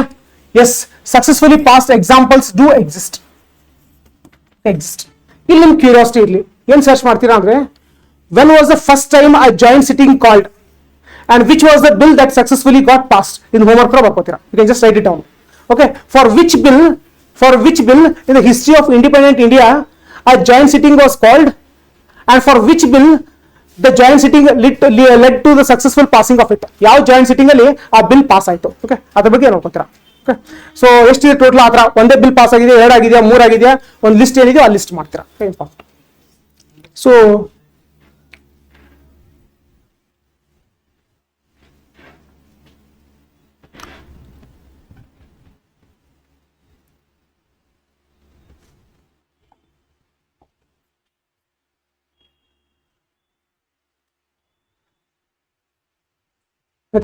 So this was about joint sitting. Right. So ಆಗಲೇ ಬಜೆಟ್ ಬಗ್ಗೆ ಡಿಸ್ಕಸ್ ಮಾಡಿದ್ವಿ. Will come back to these points. Okay, so we discussed about money bill. So budget ಅನ್ನೋ ಶಬ್ದ ಕಾನ್ಸ್ಟಿಟ್ಯೂಷನ್ ಇದೆಯಾ? ಇಲ್ಲ. ಸೊ ಬಜೆಟ್ ಬದಲಾಗಿ ಯಾವ ಶಬ್ದ ಇದೆ? annual financial statement. So which article deals with it? 112. So ಅಲ್ಲಿ ಎಷ್ಟು ವರ್ಷದ ಎಸ್ಟಿಮೇಷನ್, ಎಷ್ಟು ವರ್ಷದ ಡೀಟೇಲ್ಸ್ ಇರುತ್ತೆ? 3 years. Upcoming year, present year, last year. So estimated receipts and expenditure ಯಾವ ಇಯರ್ ಇರುತ್ತೆ? ಅಪ್ಕಮಿಂಗ್ ಇಯರ್ ಬಗ್ಗೆ ಇರುತ್ತೆ. ಅದನ್ನೆಲ್ಲ ನೋಡಿದೀವಿ. ಓಕೆ, ನೋಡಿದೀವಿ. ಸೊ ರೈಟ್, ಇಲ್ಲಿ ಆಗ್ಲೇ ಏನು ಡಿಸ್ಕಸ್ ಮಾಡಿರಲಿಲ್ಲ, ಎಲ್ಲಿ ಸ್ಟಾಪ್ ಮಾಡಿದ್ವೋ we shall come back to that point. Okay, so presently railway budget ಆಮೇಲೆ ಜನರಲ್ ಬಜೆಟ್ ಎರಡು ಬೇರೆ ಬೇರೆ ಇಲ್ಲ, ಒಂದೇ ಇದಾವೆ. ಓಕೆ, ಆದ್ರೆ ಒಂದು ಯಾವ ಮೊದಲು 7 ವರ್ಷದ ಹಿಂದೆ ರೈಲ್ವೆ ಬಜೆಟ್ ಬೇರೆ ಆಮೇಲೆ ನಾರ್ಮಲ್ ಬಜೆಟ್ ಬೇರೆ ಬೇರೆ ಅಂತ ಮಾಡ್ತಾ ಇದ್ರು. ಆ ಥರ ಬೇರೆ ಬೇರೆ ಮಾಡಿದ್ದು ಯಾವಾಗ ಅಂದ್ರೆ 1921 1921 based on the recommendations of Acworth committee. Okay, so railway budget ಬೇರೆ ಜನರಲ್ ಬಜೆಟ್ ಬೇರೆ ಅಂತ ಮಾಡ್ತಾ ಇದ್ರು. ಇದು 2017 ಕಂಟಿನ್ಯೂ ಆಯಿತು. ಆದ್ರೆ ಇವಾಗ ಪ್ರೆಸೆಂಟ್ಲಿ ಒಂದೇ ಬಜೆಟ್ ಇದೆ. ಓಕೆ, ಅಂತ ಏನು ಇಂಪಾರ್ಟೆಂಟ್ ಇನ್ಫಾರ್ಮೇಶನ್ ಅಲ್ಲ, for timing you can just ignore. Okay, so constitutional provisions lay both houses. So ಇದೇನು annual financial statement ಇರುತ್ತೋ ಅದನ್ನ ಪ್ರೆಸೆಂಟ್ ಮಾಡೋರು ಯಾರು? ಪ್ರೆಸಿಡೆಂಟ್. ಆಕ್ಚುಲಿ ನ್ಯೂಸ್ ಪೇಪರ್ನೆಲ್ಲ ಓದ್ತಿರ್ತಾರೆ, ಟಿವಿ ಎಲ್ಲ ನೋಡ್ತಿರ್ತಾರೆ, ಆಕ್ಚುಲಿ ಫೈನಾನ್ಸ್ ಮಿನಿಸ್ಟರ್ ಮಾಡ್ತಾ ಇರ್ತಾರೆ. But finance minister on behalf of president. Constitution ಹೇಳೋದು ಫೈನಾನ್ಸ್ ಮಿನಿಸ್ಟರ್ ಮಾಡ್ತಾರೆ ಅಂತಲ್ಲ, ಕಾನ್ಸ್ಟಿಟ್ಯೂಷನ್ ಹೇಳ್ತಾರೆ ಪ್ರೆಸಿಡೆಂಟ್ ಮಾಡ್ತಾರೆ ಅಂತ. ಬಟ್ ಆಕ್ಚುಲಿ ನಿಜವಾದ ನೀವು ಡೇ ಟು ಡೇ ಲೈಫಲ್ಲಿ ನೋಡಿದಾಗ it will B finance minister. So finance minister will be presenting budget on behalf of President. Okay, on behalf of President. Okay, so President lay between both houses. Both houses ಅಂದ್ರೆ ಲೋಕಸಭಾ ರಾಜ್ಯಸಭಾ. ಅಂದ್ರೆ budget ಅಲ್ಲಿ ಏನೇನು provisions ಇದೆಯೋ ಅದನ್ನ ಲೋಕಸಭಾ ಮುಂದೆ ಬಿಚ್ಚಿಡುವಂತ ಕೆಲಸ, ರಾಜ್ಯಸಭಾ ಮುಂದೆ ಬಿಚ್ಚಿಡುವಂತ ಕೆಲಸ ಯಾರು ಮಾಡ್ತಾರೆ? ಪ್ರೆಸಿಡೆಂಟ್ ಮಾಡ್ತಾರೆ. ನಾಳೆ ಎಕ್ಸಾಮ್ ಕ್ವಶನ್ ಕೇಳಿದ್ರು ಅಂತ ಅನ್ಕೊಳ್ಳಿ, who lays the budget between both in front of the both the houses of Lok Sabha and Rajya Sabha? President of finance minister. President, ಇಷ್ಟು ಗೊತ್ತಿರಲಿ. Next, demand for grant, president recommendation, ತುಂಬಾ ಇಂಪಾರ್ಟೆಂಟ್. ಸೊ ಮತ್ತೊಂದು ಶಬ್ದ ಬಂತು ನೋಡಿ, ಡಿಮ್ಯಾಂಡ್ ಫಾರ್ ಗ್ರಾಂಟ್ ಅಂತ. Demand for grant. So ಈ ಶಬ್ದಗಳ ಬಗ್ಗೆ ಮತ್ತೆ ನಾವು ಡೀಟೇಲ್ ಡಿಸ್ಕಷನ್ ಎಕನಾಮಿ ಮಾಡುವಾಗ ಮಾಡೋಣ, ಬಟ್ ಅಟ್ಲೀಸ್ಟ್ ಒಂದು ಸೂಪರ್ಫಿಷಿಯಲ್ ಲೆವೆಲ್ ಅಲ್ಲಿ ಒಂದು ಇನ್ಫಾರ್ಮೇಶನ್ ಇರಲಿ. ಇವಾಗ ನಾವು ಆಗ್ಲೇ ನೋಡಿದ್ವಿ, ಕನ್ಸಾಲಿಡೇಟೆಡ್ ಫಂಡ್ ಆಫ್ ಇಂಡಿಯಾದಲ್ಲಿ ಎಲ್ಲ ಹಣ ಬಂದು ಇಲ್ಲಿ ಜಮಾ ಆಗುತ್ತೆ. ಓಕೆ, 1 lakh crore ನೋಡಿದ್ವಿ ನಾವು, 1 lakh crore. ಅಗ್ರಿಕಲ್ಚರ್ ಮಿನಿಸ್ಟ್ರಿಗೆ ನಾವು 5,000 ಕೋಟಿ ಕೊಟ್ವಿ, 5,000 crore. ನೆಕ್ಸ್ಟ್, ಡಿಫೆನ್ಸ್ ಮಿನಿಸ್ಟ್ರಿಗೆ ನಾವು 8,000 ಕೋಟಿ ಕೊಟ್ವಿ. Okay, we gave 8,000 crore rupees to defence ministry. ಈ 5,000 ಕೋಟಿ ಕೊಡೋಗಿಂತಲೂ ಮುಂಚೆ ಯಾರು ಡಿಸೈಡ್ ಮಾಡ್ತಾರೆ ನಾವು ಇವಾಗ ಅಗ್ರಿಕಲ್ಚರ್ ಮಿನಿಸ್ಟ್ರಿ 5,000 ಕೋಟಿ ಕೊಡಬೇಕು, ಡಿಫೆನ್ಸ್ ಮಿನಿಸ್ಟ್ರಿಗೆ 8,000 ಕೋಟಿ ಕೊಡಬೇಕು ಅಂತ? ಅದಕ್ಕಿಂತಲೂ ಮುಂಚೆ ಅಗ್ರಿಕಲ್ಚರ್ ಮಿನಿಸ್ಟರ್ ಒಂದು ಡಿಮ್ಯಾಂಡ್ ಮಾಡ್ತಾರೆ, ನಮಗೆ 10,000 ಕೋಟಿ ಬೇಕು ಅಂತ. ಯಾರು ಡಿಮ್ಯಾಂಡ್ ಮಾಡ್ತಾರೆ? ಅಗ್ರಿಕಲ್ಚರ್ ಮಿನಿಸ್ಟರ್ ಡಿಮ್ಯಾಂಡ್ ಮಾಡ್ತಾರೆ. ಅದೇ ತರ ಡಿಫೆನ್ಸ್ ಮಿನಿಸ್ಟರ್ ಡಿಮ್ಯಾಂಡ್ ಮಾಡ್ತಾರೆ, ನಮ್ಗೆ 20 ಕೋಟಿ ಬೇಕು ಅಂತ. 20 ಕೋಟಿ ಬೇಕು ಅಂತ. ಅಲ್ಲಿ ಮುಂದೆ ಸ್ಟಡಿ ಮಾಡುವಂತ ಕಮಿಟಿ ಇರುತ್ತೆ, ಅದ್ರ ಬಗ್ಗೆ ಆಮೇಲೆ ಡಿಸ್ಕಸ್ ಮಾಡೋಣ. ಅದೆಲ್ಲ ಸ್ಟಡಿ ಮಾಡಿ ಅವ್ರಿಗೆ ಅನ್ಸುತ್ತೆ ಇವ್ರು 10,000 ಕೋಟಿ ಜಾಸ್ತಿ ಆಯ್ತು. ಓಕೆ, ನಾವು ಕೊಡೋದೆಷ್ಟು? 5,000 ಕೋಟಿ ಕೊಡ್ತೀವಿ ಅಂತ. ಇವ್ರು ಡಿಮ್ಯಾಂಡ್ ಮಾಡಿದ ಎಷ್ಟಕ್ಕೋಸ್ಕರ? 10,000. ಅವ್ರು ಸಿಕ್ಕಿದ್ದೆಷ್ಟು? 5,000. ಇದೇನು ಡಿಮ್ಯಾಂಡ್ ಮಾಡ್ತಾರೋ 10,000 ಕೋಟಿ ಬೇಕು ಅಂತ. Okay, that is called as demand for grants. That is called S demand for grants. Okay, so ಈ ತರ ಪ್ರತಿಯೊಂದು ಮಿನಿಸ್ಟ್ರಿದವರು ಡಿಮ್ಯಾಂಡ್ ಮಾಡ್ತಾರೆ. ಮತ್ತೆ ಎಕ್ಸಾಮ್ ಅಲ್ಲಿ ಯಾವ ತರ ಕೇಳಬಹುದು ಅಂದ್ರೆ, 51 ಮಿನಿಸ್ಟ್ರಿ ಇದಾರೆ ಅಂದ್ರೆ ಬರೀ 51 ಡಿಮ್ಯಾಂಡ್ ಫಾರ್ ಗ್ರಾಂಟ್ಸ್ ಇರುತ್ತಾ? ಆ ತರ ಏನಿಲ್ಲ. ಓಕೆ, ಒಂದೊಂದು ಮಿನಿಸ್ಟ್ರಿದವರು 2 ಡಿಮ್ಯಾಂಡ್ ಫಾರ್ ಗ್ರಾಂಟ್ಸ್ ಮಾಡಬಹುದು. ಅದನ್ನ ಎಕನಾಮಿ ಡಿಸ್ಕಸ್ ಮಾಡುವಾಗ, ಬಜೆಟ್ ಡಿಸ್ಕಸ್ ಮಾಡುವಾಗ ಟೋಟಲ್ ಈ ವರ್ಷದಲ್ಲಿ ಎಷ್ಟು ಡಿಮ್ಯಾಂಡ್ಸ್ ಫಾರ್ ಗ್ರಾಂಟ್ಸ್ ಇದ್ವು ಅಂತ ಕೇಳೋಣ. ಸೊ ಡಿಮ್ಯಾಂಡ್ಸ್ ಫಾರ್ ಗ್ರಾಂಟ್ಸ್ ಅಂದ್ರೆ ಏನು? ಪ್ರತಿಯೊಂದು ಮಿನಿಸ್ಟ್ರಿ ನಮ್ಗೆ ಇಷ್ಟು ಹಣ ಬೇಕು ಅಂತ ಏನು ಡಿಮ್ಯಾಂಡ್ ಮಾಡ್ತಾರೋ, ಓಕೆ, ಅದನ್ನ ಡಿಮ್ಯಾಂಡ್ ಫಾರ್ ಗ್ರಾಂಟ್ಸ್ ಅಂತ ಕರಿತೀವಿ. ಅಂದ್ರೆ ಜನರಲಿ ಒಂದು ಶಬ್ದ ನೋಡ್ತೀವಿ ನಾವು, ಗ್ರಾಂಟ್ಸ್ ಅಂತ. ಸೊ ಗ್ರಾಂಟ್ಸು ಲೋನ್ ಎರಡು ಅಪೋಸಿಟ್ ಅಂತ ಅನ್ಕೊಳ್ಳಿ. ಗ್ರಾಂಟ್ಸ್ ಅಂದ್ರೆ ಏನು ಗೊತ್ತಾ? ಕೊಟ್ಟಿರುವಂತ ಹಣ ವಾಪಸ್ ಬರಲ್ಲ. ಗ್ರಾಂಟ್ಸ್ ಇನ್ ಏಡ್ ಅಂತ ಕರಿತೀವಿ ಜನರಲಿ, ಬಟ್ ಮತ್ತೆ ಕನ್ಫ್ಯೂಸ್ ಆಗುವಂತ ಚಾನ್ಸ್ ಇರುತ್ತೆ, ಬೇಡ ಬಿಡಿ. Okay, so demand for grant ಅಂದ್ರೆ ಇವ್ರು ಬೇಡಿಕೆ ಇಡ್ತಾರೆ. ಸೊ ಅಗ್ರಿಕಲ್ಚರ್ ಮಿನಿಸ್ಟ್ರು 10,000 ರೂಪಾಯಿ 10,000 ಕೋಟಿ ಬೇಕು ಅಂತ ಡಿಮ್ಯಾಂಡ್ ಇಡೋದ್ಕಿಂತ ಮುಂಚೆ, ಓಕೆ, ಅವ್ರ ಪ್ರೆಸಿಡೆಂಟ್ ಪರ್ಮಿಷನ್ ತಗೋಬೇಕಾಗುತ್ತೆ, ಪ್ರೆಸಿಡೆಂಟ್ ರೆಕಮೆಂಡ್ ಮಾಡಬೇಕಾಗುತ್ತೆ. ಓಕೆ, ನಾವು ಇಷ್ಟು ಡಿಮ್ಯಾಂಡ್ ಮಾಡ್ತಾ ಇದ್ರೆ ಮಾಡಿ ಅಂತ. ಅವ್ರು ಒಪ್ಪಿಗೆ ಕೊಟ್ಟ ಮೇಲೆ ಮಾತ್ರ ಮಿನಿಸ್ಟ್ರಿ ಅವರು ಡಿಮ್ಯಾಂಡ್ ಇಡಬಹುದು. ಓಕೆ, ಇದಿಷ್ಟೇ ಅರ್ಥ ಮಾಡ್ಕೊಳ್ಳಿ. Who will place demand for grants? Ministries. So whether it requires the recommendation of Prime Minister or Finance Minister, it requires the recommendation of President. Very important. Okay, recommendation of President. Next, demand for grant.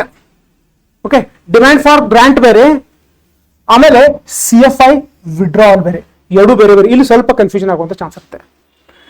ನೀವು 8,000 10,000 ಕೋಟಿ demand ಮಾಡ್ತೀರಾ, ಅವ್ರು ಕೊಟ್ಟಿದ್ದು 5,000 ಕೋಟಿ ಅಂತ. Okay, 5,000 ಕೋಟಿ. ಈ 5,000 ಕೋಟಿ ಸ್ಯಾಂಕ್ಷನ್ ಮಾಡೋರು ಯಾರು ಅಂದ್ರೆ ಲೋಕಸಭಾದವರು. ಓಕೆ, ನಾವು ಅಗ್ರಿಕಲ್ಚರ್ ಮಿನಿಸ್ಟ್ರಿಗೆ 5,000 ಕೋಟಿ ಕೊಡ್ತಾ ಇದೀವಿ ಅಂತ ಕೊಡೋದು ಒಂದು ಕಡೆ, ಮತ್ತೆ ವಿಡ್ರಾ ಮಾಡೋದು ಬೇರೆ ಕಡೆ. ಓಕೆ, ಸೊ ಅಲ್ಲಿ ಸ್ವಲ್ಪ ಕನ್ಫ್ಯೂಷನ್ ಆಗುತ್ತೆ ನಿಮಗೆ. ಸೊ ಫಾರ್ ಟೈಮಿಂಗ್ ಅಷ್ಟು ಡಪ್ತಿಗೆ ಹೋಗೋದು ಬೇಡ. ಇಲ್ಲಿ ಬಂದು ಒಬ್ರು ಸ್ಯಾಂಕ್ಷನ್ ಮಾಡ್ತಾರೆ. ಓಕೆ, ಆ ಸ್ಯಾಂಕ್ಷನ್ ಮಾಡಿರುವಂತ ಅಮೌಂಟ್ ನ ಹೊರಗಡೆ ತೆಗಿಬೇಕು ಅಂದ್ರೆ ಮತ್ತೊಂದು ಕಾನೂನ ಪಾಸ್ ಮಾಡಬೇಕಾಗುತ್ತೆ. So that is appropriation. So CFI withdrawal appropriation law. ಮತ್ತೊಂದು ಕಾನೂನು ಏನ್ ಮಾಡಬೇಕಾಗುತ್ತೆ, ಅಪ್ರಾಪ್ರಿಯೇಷನ್ ಲಾ. ಸೊ ಇಲ್ಲಿ ಈ ತರ ಕರೆಕ್ಟ್ ಆಗಿ ಫಸ್ಟ್ ಬರೋದು ಡಿಮ್ಯಾಂಡ್ ಫಾರ್ ಗ್ರಾಂಟ್ ಅಥವಾ ಅಪ್ರಾಪ್ರಿಯೇಷನ್ ಲಾನ. ಸೊ ಡಿಮ್ಯಾಂಡ್ ಫಾರ್ ಗ್ರಾಂಟ್ ಆದ್ಮೇಲೆ ನೆಕ್ಸ್ಟ್ ಬರೋದು appropriation. So what does appropriation mean? Bringing the money out of which account? Consolidated fund of India. So ಈ ಹಣನ ಹೊರಗಡೆ ತಗೊಂಡ್ಬರ್ಬೇಕು ಅಂದ್ರೆ ಕಾನೂನು ಬೇಕಾ? ಕಾನೂನು ಬೇಕು. ಈ ಕಾನೂನ ನಾವು ಮನಿ ಬಿಲ್ ಅಂತ ಕರಿಬೋದಾ? Anything we appropriate from the consolidated fund of India we call it as money bill. ಆಗಲೇ ಡೆಫಿನೇಷನ್ ನೋಡಿದ್ವಲ್ಲ. So this appropriation law will be a money bill. True or false? True. So appropriation bill ಏನಿರುತ್ತೋ, ಯಾವಾಗ ನಾವು consolidated fund ಇಂದ ಹೊರಗಡೆ amount ತೆಗಿತೀವೋ through appropriation, whether that bill will be a money bill? Yes, definitely that bill should be a money bill. Okay, that bill should be a money bill. Okay, so ಇಷ್ಟ ಅರ್ಥ ಮಾಡ್ಕೊಳ್ಳೋಣ superficially. ಮತ್ತೆ ಮುಂದೆ economy discuss ಮಾಡುವಾಗ ನೋಡೋಣ. First ಬರೋದು demand for grant, ಆಮೇಲೆ ಬರೋದು CFI withdrawal through appropriation law. So already you things ನೋಡಿದೀವಿ ನಾವು. Money bill imposing tax, president recommendation ಬೇಕಾ? ಮನಿ ಬಿಲ್ ಇಂಟ್ರೊಡ್ಯೂಸ್ ಮಾಡೋಕ್ಕಿಂತ ಮುಂಚೆ ಪ್ರೆಸಿಡೆಂಟ್ ರೆಕಮೆಂಡೇಶನ್ ಬೇಕಾ? ಬೇಕು. Okay, so the same things we are revising. ಅವಾಗ ಮನಿ ಬಿಲ್ ಅಂತ ತಗೊಂಡಾಗ ಯಾರು ಜಾಸ್ತಿ ಪವರ್ ಇದೆ? ಓನ್ಲಿ ಲೋಕಸಭಾ. ಆಲ್ರೆಡಿ ಡಿಸ್ಕಸ್ ಮಾಡಿದೀವಿ. ನೆಕ್ಸ್ಟ್, ನೋ ಟ್ಯಾಕ್ಸ್ ವಿದೌಟ್ ಲಾ. ಸೊ ಭಾರತದಲ್ಲಿ ಯಾವುದೇ ಟ್ಯಾಕ್ಸ್ ಹಾಕಬೇಕು ಅಂದ್ರೆ ಅದಕ್ಕೊಂದು ಕಾನೂನು ಇರಬೇಕು. ಕಾನೂನು ಇಲ್ದೇನೆ ನೀವು ಯಾರಿಗೂ ಟ್ಯಾಕ್ಸ್ ಹಾಕೋತ್ರ ಇಲ್ಲ. ಓಕೆ, ಇವಾಗ GST ನೀವು ತುಂಬ್ತೀರಾ, ಸೊ ಅದಕ್ಕೊಂದು ಕಾನೂನು ಇದೆ. ಅದ್ರ ಹೆಸರೇನು? GST ಲಾ ಅಂತ. ಇನ್ಕಮ್ ಟ್ಯಾಕ್ಸ್ ತುಂಬ್ತೀವಿ, ಅದಕ್ಕೊಂದು ಕಾನೂನು ಇದೆ, ಇನ್ಕಮ್ ಟ್ಯಾಕ್ಸ್ ಅಂತ, ಇನ್ಕಮ್ ಟ್ಯಾಕ್ಸ್ ಆಕ್ಟ್ ಅಂತ. ಸೊ ಪ್ರತಿಯೊಂದು ಟ್ಯಾಕ್ಸ್ ನಾವು ಏನ್ ಕಟ್ತೀವೋ ಅದ್ರ ಹಿಂದೆ ಒಂದು ಕಾನೂನು ಇರಬೇಕು. ವಿದೌಟ್ ಅ ಲಾ, ಕಾನೂನು ಇರ್ದೇನೆ ಗೌರ್ಮೆಂಟ್ ಏನಾದ್ರು ಟ್ಯಾಕ್ಸ್ ಹಾಕುವಂತ ಪ್ರಯತ್ನ ಮಾಡಿದ್ರೆ it will not B correct, it will be against the law. So ಒಂದು ಕಾನೂನು ಇರಲೇಬೇಕು. ಓಕೆ, ಯಾವುದೇ ಟ್ಯಾಕ್ಸ್ ಹಾಕೋದಕ್ಕೆ ಅದ್ರ ಹಿಂದ್ಗಡೆ ಒಂದು ಕಾನೂನು ಇರಬೇಕು. ಒಂದು ಕಾನೂನು. ಸೊ ಇದಾಗಲೇ ನೋಡಿ, ಇದು ನೋಡಿ, demands for grants voting, Rajya Sabha no power. Demand for grant ಏನ್ ಮಾಡ್ತಾರೋ ಅವ್ರಿಗೆ ಬೇಡಿಕೆ ಇರ್ತಾರೆ. ಅಗ್ರಿಕಲ್ಚರ್ ಮಿನಿಸ್ಟ್ರಿ 10,000 ಕೋಟಿ ಬೇಕು ಅಂತ. ಓಕೆ, ಲೋಕಸಭಾ ಅಷ್ಟೇ ವೋಟ್ ಮಾಡ್ತಾರೆ, 10,000 8,000 5,000 ಕೋಟಿ ಕೊಡ್ತೀವಿ ಅಂತ. ರಾಜ್ಯಸಭಾಗೆ ಆ ಟೈಮಲ್ಲಿ ವೋಟ್ ಮಾಡುವಂತ ಪವರ್ ಇರಲ್ಲ. So it comes to demands for grants voting, Rajya Sabha has no power. Whether Lok Sabha has power? Yes. Okay, so Rajya Sabha return within 14 days. ಯಾಕಂದ್ರೆ it will be a money bill, 14 ದಿವಸ ರಿಟರ್ನ್ ಮಾಡಬೇಕಾಗುತ್ತೆ. ನೆಕ್ಸ್ಟ್, ಬಜೆಟ್ ಅಲ್ಲಿ ಏನ್ separate ಮಾಡಬೇಕು ಅಂದ್ರೆ expenditure charge plus expenditure made. Very important. So ಇಲ್ಲಿ ಬಂದ್ವಿ ನೋಡಿ, first time charge and expenditure. Actually expenditure made ಅಲ್ಲ, ಎಕ್ಸ್ಪೆಂಡಿಚರ್ ಕೋಟೆಡ್. ಸೊ ಖರ್ಚು ಮಾಡುವಾಗ ಎರಡು ತರ ಖರ್ಚು ಮಾಡ್ತೀವಿ. ಒಂದು ರೋಡ್ ಕನ್ಸ್ಟ್ರಕ್ಷನ್ಗೋಸ್ಕರ, ಮತ್ತೊಂದು ಬಿಲ್ಡಿಂಗ್ ಮಾಡೋದಕ್ಕೋಸ್ಕರ. ಇದು ಮತ್ತೊಂದು ಪ್ರೆಸಿಡೆಂಟ್ ಸ್ಯಾಲ್ರಿ, ಆಮೇಲೆ ಜಡ್ಜಸ್ ಸ್ಯಾಲ್ರಿ, ಸ್ಪೀಕರ್ ಸ್ಯಾಲ್ರಿ ಎಲ್ಲ. ಈ ಸ್ಪೀಕರ್ ಸ್ಯಾಲ್ರಿ, ಪ್ರೆಸಿಡೆಂಟ್ ಸ್ಯಾಲ್ರಿ ಎಲ್ಲ ಆಟೋಮೆಟಿಕ್ ಆಗಿ ಪ್ರತಿ ತಿಂಗಳು ಕನ್ಸಾಲಿಡೇಟೆಡ್ ಫಂಡ್ ಆಫ್ ಇಂಡಿಯಾದಿಂದ ಅಮೌಂಟ್ ಕಟ್ ಆಗಿ ಅವ್ರ ಅಕೌಂಟ್ ಕ್ರಿಯೇಟ್ ಆಗ್ತಾ ಇರುತ್ತೆ. ಯಾರ್ದು ಪರ್ಮಿಷನ್ ಬೇಕಾಗಿಲ್ಲ, ಲೋಕಸಭಾ ಪರ್ಮಿಷನ್ ಬೇಕಾಗಿಲ್ಲ. ಅದೇ ರೋಡ್ ಕನ್ಸ್ಟ್ರಕ್ಷನ್ ಮಾಡಬೇಕು ಅಂದ್ರೆ, ಓಕೆ, ಸೊ ಯಾವುದೋ ಹೊಸ ಏರ್ಪೋರ್ಟ್ ಕಟ್ಟಬೇಕು ಅಂದ್ರೆ, ಅಗ್ರಿಕಲ್ಚರ್ ರಿಲೇಟೆಡ್ ಯಾವುದೋ ಒಂದು ಹೊಸ ಇರಿಗೇಷನ್ ಪ್ರಾಜೆಕ್ಟ್ ಮಾಡಬೇಕು ಅಂದ್ರೆ ಅದಕ್ಕೇನು ಹಣನ ಹೊರಗಡೆ ತೆಗಿಬೇಕಾಗುತ್ತೋ ಅದಕ್ಕೆ ಲೋಕಸಭಾ ಪರ್ಮಿಷನ್ ಕೊಡಬೇಕಾಗುತ್ತೆ. ಸೊ ಅದನ್ನ ನಾವು ಹೋಟೆಲ್ ಎಕ್ಸ್ಪೆಂಡಿಚರ್ ಅಂತ ಕರಿತೀವಿ. ಓಕೆ, ಸೊ ಬಜೆಟ್ ಮಂಡನೆ ಮಾಡುವಾಗ ಎರಡು ಸಪರೇಟ್ ಆಗಿ ತೋರಿಸಬೇಕು. What is voted expenditure, what is charge expenditure. Okay, ನಮ್ ಬಜೆಟ್ ಜಸ್ಟ್ ಒಂದು ಎಕ್ಸಾಂಪಲ್ ಥ್ರೂ ನೆನಪಿರಲಿ. So can you give an example of a charge expenditure? Salaries of speaker. Okay, example. ಅದೇ ತರ ಪರ್ಮಿಷನ್ ಇಲ್ಲದೆ ನಾವು ಏನು ಖರ್ಚು ಮಾಡ್ತಾ ಇರ್ತೀವೋ that is what? Charge expenditure. Okay, charge expenditure. ಮತ್ತೆ ಇದನ್ನ ಆಮೇಲೆ ಡೀಟೇಲ್ ಡಿಸ್ಕಷನ್ ಮಾಡೋಣ. Distinguish revenue account expenditure plus others. ಹಾಗೆ ನೋಡುದಲ್ಲ, ರೆವೆನ್ಯೂ ಅಕೌಂಟು ಮತ್ತೊಂದು ಅಪೋಸಿಟ್ ಯಾವುದು? ಕ್ಯಾಪಿಟಲ್. ಓಕೆ, ರೆವೆನ್ಯೂ ಅಪೋಸಿಟ್ ಯಾವುದು? Capital. So salary is an example of revenue or capital. ಪ್ರತಿ ತಿಂಗಳು ಸ್ಯಾಲರಿ ಕೊಡ್ತಾ ಇರ್ತೀರಾ, ಅದು ರೆವೆನ್ಯೂ. ಓಕೆ, ಒಂದು ದೊಡ್ಡ ಸ್ಕೂಲ್ ಕಟ್ಟೋದಕ್ಕೋಸ್ಕರ ಹಣ ಕೊಡ್ತೀರಾ, ಅದು capital expenditure, revenue expenditure. Capital. ಮತ್ತೆ ಮುಂದೆ ಎಕನಾಮಿಕ್ಸ್ ಡೀಟೇಲ್ ಡಿಸ್ಕಷನ್ ಮಾಡೋಣ. ಇವಾಗ ಪ್ರತಿ ತಿಂಗಳು ಸ್ಯಾಲರಿ ಆಯ್ತು. ಸೊ ಒಂದು ರೋಡ್ ಕನ್ಸ್ಟ್ರಕ್ಷನ್ ಮಾಡೋದಕ್ಕೋಸ್ಕರ ಏನು ಗೌರ್ಮೆಂಟ್ ಖರ್ಚು ಮಾಡ್ತಾರೋ ಅದು capital expenditure, revenue expenditure. Capital expenditure. So ಪ್ರತಿ ದಿವಸ ಅವ್ರ ಆಫೀಸ್ ನಡೆಸೋದಕ್ಕೋಸ್ಕರ, ಟೀ ಕಾಫಿಗೋಸ್ಕರ ಏನು ಖರ್ಚು ಮಾಡ್ತಾರೋ revenue expenditure, capital expenditure, revenue expenditure. Okay, ಪ್ರತಿ ತಿಂಗಳು ಟ್ಯಾಕ್ಸ್ ಏನು ಬರ್ತಾ ಇರುತ್ತೋ ಅದು ರೆವೆನ್ಯೂ ರಿಸಿಪ್ಟಾ ಅಥವಾ ಕ್ಯಾಪಿಟಲ್ ರಿಸಿಪ್ಟಾ? ಪ್ರತಿ ತಿಂಗಳು ಟ್ಯಾಕ್ಸ್ ರೆವೆನ್ಯೂ ರಿಸಿಪ್ಟ್. ಒಂದು ಯಾವುದೋ ಜಾಗನ ಮಾರಿ ಒಂದೇ ಸತಿ ದೊಡ್ಡ ಅಮೌಂಟ್ ಬರ್ತಲ್ವಾ, ಅದು ಕ್ಯಾಪಿಟಲ್ ರಿಸಿಪ್ಟ್. ಓಕೆ, ಇಷ್ಟು ಸೂಪರ್ಫಿಷಿಯಲ್ ಐಡಿಯಾ ಇದ್ರೆ ಸಾಕು. ಮತ್ತೆ ಮುಂದೆ ಎಕನಾಮಿ ರಿಲೇಟೆಡ್ ಟಾಪಿಕ್ಸ್ ಬಂದಾಗ ಒಂದಕ್ಕೊಂದು ಎಲ್ಲ ಕನೆಕ್ಟ್ ಮಾಡಿ ಮತ್ತಷ್ಟು ಅದರ ಬಗ್ಗೆ ತಿಳ್ಕೊಳ್ಳುವಂತ ಪ್ರಯತ್ನ ಮಾಡೋಣ. ಓಕೆ. ಓಕೆ ಚಾರ್ಜ್ ಎಕ್ಸ್ಪೆಂಡಿಚರ್ ಅರೆ ಹೋಟ್ ಮಾಡಲ್ಲ, ಬಟ್ ಡಿಸ್ಕಸ್ ಅಷ್ಟೇ ಮಾಡ್ಬೋದು ಲೋಕಸಭಾ. ಓಕೆ ಇಲ್ಲೇನಿದಾವು ಎಲ್ಲ ಇಂಪಾರ್ಟೆಂಟ್. ಅರೆ ಯಾರ್ಯಾರ ಎಕ್ಸ್ಪೆಂಡಿಚರು ಚಾರ್ಜ್ ಎಕ್ಸ್ಪೆಂಡಿಚರ್ ಆಗಿದೆ?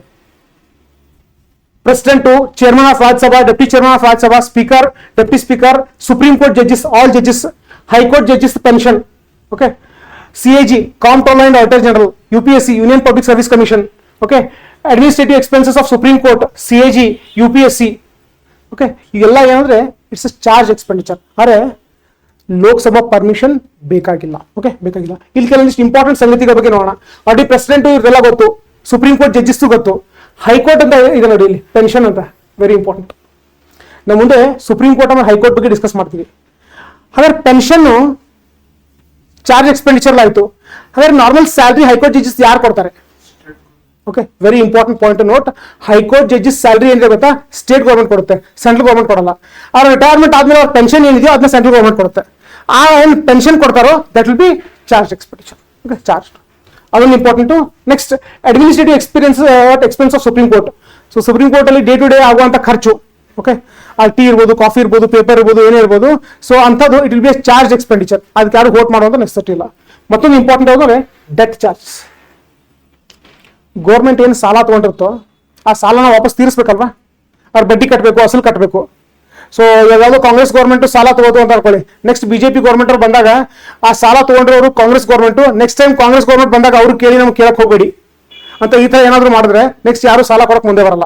ಓಕೆ ಸೊ ಹೀಗಾಗಿ when it comes to what debt charges, ಬಡ್ಡಿ ತುಂಬೋದು ಏನಿದೆಯೋ, ಅಸಲು ತುಂಬೋದು ಏನಿದೆಯೋ, it's a what charge expenditure. ಅಂದ್ರೆ ಲೋಕಸಭಾ ಪರ್ಮಿಷನ್ ಇರ್ದೇನೆ ಆಟೋಮೆಟಿಕ್ ಆಗಿ ಯಾರ ಕಡೆ ಸಾಲ ಇಸ್ಕೊಂಡಿರ್ತೀವೋ ಅವ್ರ ಬಡ್ಡಿ ಹೋಗಿ ಶುರು ಮಾಡುತ್ತೆ, ಅವ್ರ ಏನು EMI ಕಟ್ಟೋದಿರ್ತಲ್ಲ ಆಟೋಮೆಟಿಕ್ ಆಗಿ ಹೋಗಿ ಶುರು ಮಾಡುತ್ತೆ. So very important debt charges. Next judgement satisfaction. ನಾವು ನೋಡಿದ್ರೆ ಗೊತ್ತಾ, ಒಂದೆಲ್ಲ ಗುಂಡಿ ಇರುತ್ತೆ, ಸೊ ಆಕ್ಸಿಡೆಂಟ್ ಆಗುತ್ತೆ, ಆಕ್ಸಿಡೆಂಟ್ ಆದಾಗ ಕೋರ್ಟ್ ಏನ್ ಕೊಡುತ್ತೆ? ಕಂಪೆನ್ಸೇಷನ್. ಸೊ ಇಲ್ಲಿ ಆಕ್ಸಿಡೆಂಟ್ ಕಾರಣ ಯಾರಾದ್ರು ಗೌರ್ಮೆಂಟ್, ಯಾಕೆ ರೋಡ್ ಸರಿಯಾಗಿ ಮೇಂಟೈನ್ ಮಾಡಿಲ್ಲ ಅಂತ 10 ಲಕ್ಷ ರೂಪಾಯಿ ಕಂಪೆನ್ಸೇಷನ್ ಕೊಟ್ಟರು ಅಂತ ಅನ್ಕೊಳ್ಳಿ. ಈ 10 ಲಕ್ಷ ರೂಪಾಯಿ ಕಂಪೆನ್ಸೇಷನ್ ಆ ವಿಕ್ಟಿಮ್ ಕೊಡಬೇಕು ಅಂದ್ರೆ ಲೋಕಸಭಾ ಒಂದು ಬಿಲ್ ಪಾಸ್ ಮಾಡಿ ಕೊಡಬೇಕು ಅಂತ ಈ ತರ ಏನಾದ್ರು ನಿಯಮ ಇದ್ರೆ ಏನಾಗುತ್ತೆ? ಅವ್ನು ಸಿಕ್ಕಾಪಟ್ಟೆ ವೇಟ್ ಮಾಡಬೇಕಾಗುತ್ತೆ. 273 ಜನರ ಕನ್ವಿನ್ಸ್ ಮಾಡೋದು it will be not that easy. Okay so ಅವನ ಕಂಪೆನ್ಸೇಷನ್ ಆಟೋಮೆಟಿಕ್ ಆಗಿ ಹೋಗಬೇಕು. ಹೀಗಾಗಿ ಆ compensation amount it is not voted, it is charge. ಇದು ಜುಡಿಷಿಯಲ್ ಜಜ್ಮೆಂಟ್ ಮುಖಾಂತರ ಏನು ಇಷ್ಟು ಕಂಪೆನ್ಸೇಷನ್ ಕೊಡಬೇಕು ಅಂತ ಡಿಸಿಷನ್ ಬರುತ್ತೋ that will be automatically conservative fund of India ಇಂದ ವಿಡ್ರಾ ಆಗಿ ಆ ವಿಕ್ಟಿಮ್ ಅಕೌಂಟ್ ಹೋಗಿ ಸೇರ್ಬೇಕು. ಓಕೆ ಸೊ ಆಟೋಮೆಟಿಕ್ ಆಗಿ ಕೆಲವು ಪ್ರೊಸೀಜರ್ ಇರುತ್ತೆ. ನಾವು ಇಲ್ಲೇನು ಅರ್ಥ ಮಾಡ್ಕೊಳ್ಳೋಣ, ಲೋಕಸಭಾ ಮೆಂಬರ್ಸ್ ಪರ್ಮಿಷನ್ ಬೇಕಾಗಿಲ್ಲ. That is very important. Okay so that is about what debt charges, judgement satisfaction. So ಇಲ್ಲೇನು ಲಿಸ್ಟ್ ಇದೆಯೋ entire list is important. This entire list is important.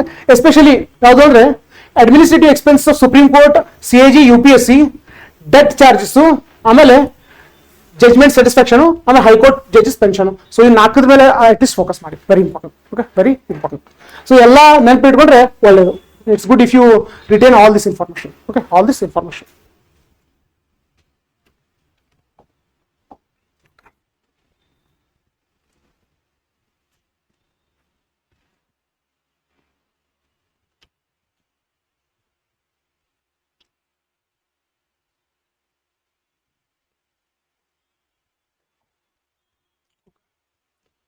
Stages in enactment: presentation of budget, general discussion, no cut motion, no submission to vote, finance minister, right of reply. ಅಂತ ಏನು important ಅಲ್ಲ, unnecessary ಇವಾಗ confuse ಆಗುತ್ತೆ. ನಾವು economy discuss ಮಾಡುವಾಗ ಯಾವಾಗ budget ಬಗ್ಗೆ discuss ಮಾಡ್ತೀವೋ ಅಲ್ಲಿ ಬಂದಾಗ ನೋಡೋಣ. ಇಲ್ಲಿ ಒಂದು ಟರ್ಮ್ ಬಗ್ಗೆ ಫೋಕಸ್ ಮಾಡೋಣ, no cut motion. What is cut motion? Okay cut motion ಅಂದ್ರೆ ಏನು ಅದ್ರ ಬಗ್ಗೆ ಡಿಸ್ಕಸ್ ಮಾಡೋಣ. ಓಕೆ ಡಿಸ್ಕಸ್ ಮಾಡೋಣ.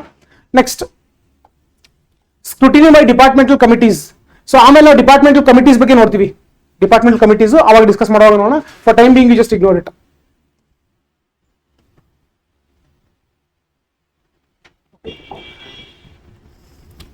ಸೊ 24 ಡಿಪಾರ್ಟ್ಮೆಂಟಲ್ ಸ್ಟ್ಯಾಂಡಿಂಗ್ ಕಮಿಟೀಸ್ ಅಂತ ಇರುತ್ತೆ, ಅದ್ರ ಬಗ್ಗೆ ನಾವು ಆಮೇಲೆ ಡಿಸ್ಕಸ್ ಮಾಡೋಣ. ಸೊ ಡಿಮ್ಯಾಂಡ್ ಫಾರ್ ಗ್ರಾಂಟ್ಸ್ ಯಾರು ಡಿಮ್ಯಾಂಡ್ ಮಾಡ್ತಾರೆ? Who will present the demand for grant? Ministry. So ಈ ಮಿನಿಸ್ಟ್ರಿದವರು ministry will give what make demand for grants. Example agriculture ministry ಅಂತ ಅನ್ಕೊಳ್ಳಿ, ಡಿಮ್ಯಾಂಡ್ ಫಾರ್ ಗ್ರಾಂಟ್ಸ್ ಮಾಡ್ತಾರೆ. ಸೊ ಮಾಡಿದಾಗ ಇವ್ರು ಮಾಡಿರುವಂತ ಡಿಮ್ಯಾಂಡ್ ಕರೆಕ್ಟ್ ಆಗಿದೆಯಾ ಇಲ್ಲ ಒಂದು ಸ್ಟಡಿ ಮಾಡೋದಕ್ಕೆ ಒಂದು ಕಮಿಟಿ ಇರುತ್ತೆ. ಓಕೆ ಸೊ ಅಂತ 24 ಕಮಿಟಿ ಇರುತ್ತೆ. ಡಿಪಾರ್ಟ್ಮೆಂಟಲ್ ಸ್ಟ್ಯಾಂಡಿಂಗ್ ಕಮಿಟೀಸ್ ಅಂತ ಕರಿತೀವಿ. ಸೊ ಒಂದ್ ಯಾವ್ದೋ ಕಮಿಟಿ, ಡಿಪಾರ್ಟ್ಮೆಂಟಲ್ ಸ್ಟ್ಯಾಂಡಿಂಗ್ ಕಮಿಟಿ, ಇವ್ರು ಸ್ಟಡಿ ಮಾಡ್ತಾರೆ, ಇವ್ರು ಮಾಡ್ತಾ ಇರೋ ಡಿಮ್ಯಾಂಡ್ 10,000 ಕೋಟಿ. ಸೊ ಇಷ್ಟು ನಿಜವಾಗ್ಲೂ ಇವ್ರಿಗೆ ಬೇಕಾಗಿದೆಯಾ ಅಥವಾ ಇಲ್ವಾ ಅಂತ ಸ್ಟಡಿ ಮಾಡ್ತಾರೆ. That committee is called as departmental standing committee. Okay, ಅಷ್ಟು ಇಂಪಾರ್ಟೆಂಟ್ ಅಲ್ಲ, for time being will just skip it, just ಗೊತ್ತಿಲ್ಲ ಅಷ್ಟೇ ಸೂಪರ್ಫಿಷಿಯಲಿ.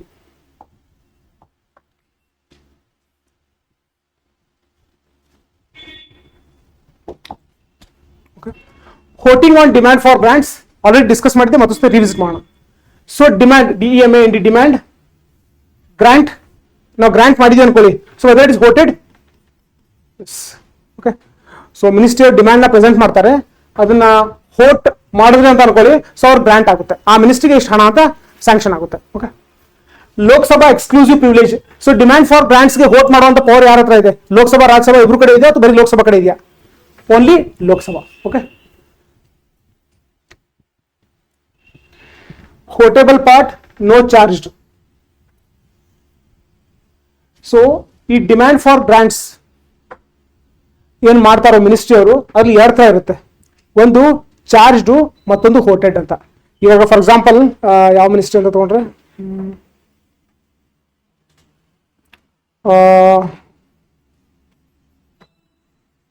ಮಿನಿಸ್ಟ್ರಿ ಆಫ್ ಹೋಮ್ ಅಂತ ಅನ್ಕೊಳ್ಳಿ. Okay, ministry of home. ಒಂದು ಪೊಲೀಸ್ ಸ್ಯಾಲರಿ, ಮತ್ತೊಂದು accident compensation. So ministry of home ಅಫೇರ್ಸ್ಗೆ 2 ತರ ಡಿಮ್ಯಾಂಡ್ ಮಾಡ್ತಾರೆ. ಪೊಲೀಸ್ ಸ್ಯಾಲರಿ ಕೊಡೋದಕ್ಕೆ ನಮಗೆ 50,000 ಕೋಟಿ ಬೇಕು, 50,000 ಕೋಟಿ ಬೇಕು.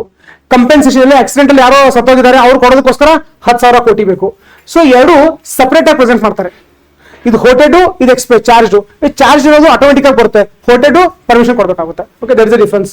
ಸೊ ಹೋಟೆಬಲ್ ಪಾರ್ಟ್ ಆಮೇಲೆ ಚಾರ್ಜ್ 2 ಬೇರೆ ಬೇರೆ ಪ್ರೆಸೆಂಟ್ ಮಾಡಬೇಕಾಗುತ್ತೆ. ಓಕೆ.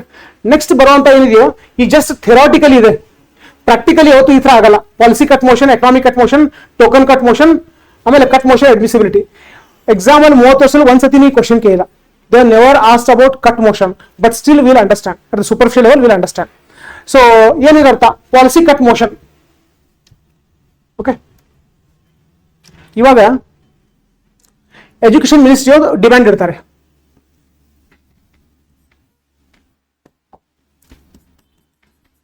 ಎಜುಕೇಶನ್ ಮಿನಿಸ್ಟ್ರಿ ಅವರು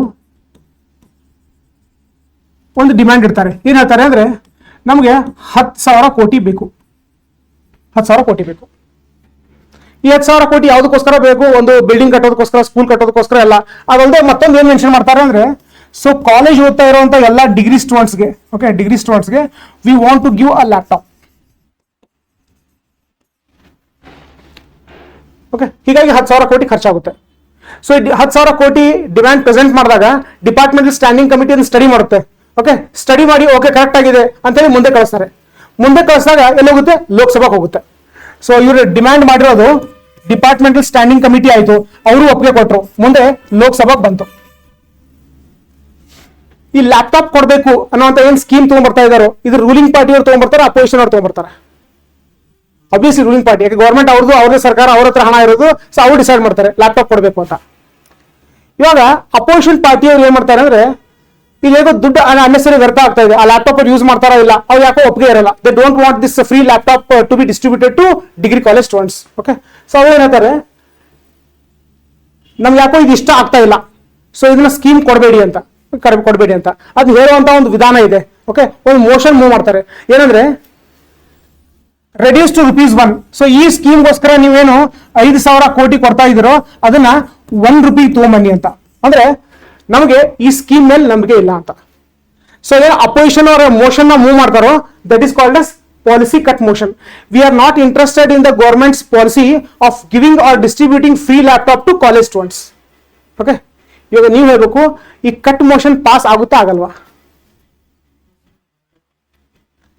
ಈ cut motion, policy cut motion pass ಆಗುತ್ತಾ ಇಲ್ವಾ? ಬೈ ಚಾನ್ಸ್ ಇದು ಪಾಸ್ ಆದ್ರೆ it is equivalent to what? No confidence. ಅರೆ ಅಪೋಸಿಷನ್ ಅವರು ಈ ಮೋಷನ್ ನ ಮೂವ್ ಮಾಡಿದಾಗ ಅವ್ರು 273 ಮೆಂಬರ್ಸ್ ಇಂದ ಜಾಸ್ತಿ ಜನರ ಸಪೋರ್ಟ್ ಸಿಕ್ಕಾಗ ಇದ್ರ ಅರ್ಥ ಏನು? Means Lok Sabha has last it's faith on government ಅಂತ ಹಾಗೆ. ಸೊ ಜನರಲಿ ಥಿಯರಾಟಿಕಲಿ ಈ ತರ ರೂಲ್ಸ್ ಇದೆ, ಬಟ್ ಪ್ರಾಕ್ಟಿಕಲಿ ಯಾವತ್ತು ಪಾಸ್ ಆಗಲ್ಲ. ಯಾರೊಬ್ರು ಮೂವ್ ಮಾಡಿದ್ರು ಕೂಡ ಇನಿಷಿಯೇಟ್ ಮಾಡಿದ್ರು ಕೂಡ ಆ ಮೋಷನ್ ಪಾಸ್ ಆಗಲ್ಲ. ಹೀಗಾಗಿ ಎಕ್ಸಾಮ್ ಅಲ್ಲಿ ಇಂಥವ್ರ ಬಗ್ಗೆ ತುಂಬಾ ಕಡಿಮೆ ಫೋಕಸ್ ಮಾಡ್ತಾರೆ. That is why they never asked a question on this policy cut motion. So at least ನಮ್ಗೆ ಗೊತ್ತಿರಲಿ. So what does policy cut motion mean? Disapproval of the policy. Disapproval of the policy. Okay, we are not interested in the policy. That policy has to be cancelled. So ಯಾವ ತರ ಹೇಳ್ತೀವಿ? Reduce it to ₹1 ಅಂತ. Reduce it to ₹1. That is policy cut motion. Okay, policy cut motion. Next ನೋಡಿ, economic cut motion, demand reduction, specific amount. Policy cut ಅಲ್ಲಿ ಏನು completely scheme ಬೇಡವೇ ಬೇಡ. Okay, ಬೇಡವೇ ಬೇಡ.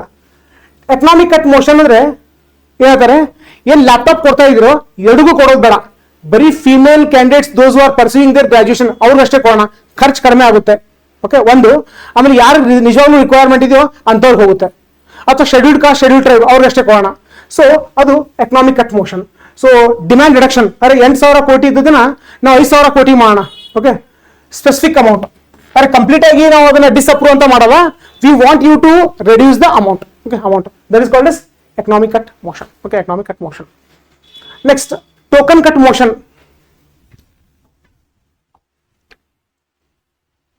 ಇದು ಸುಮ್ಮನೆ ನಾಮಕೆ ವಾಸ್ತೆ. Token cut motion, specific grievance reduce by ₹100.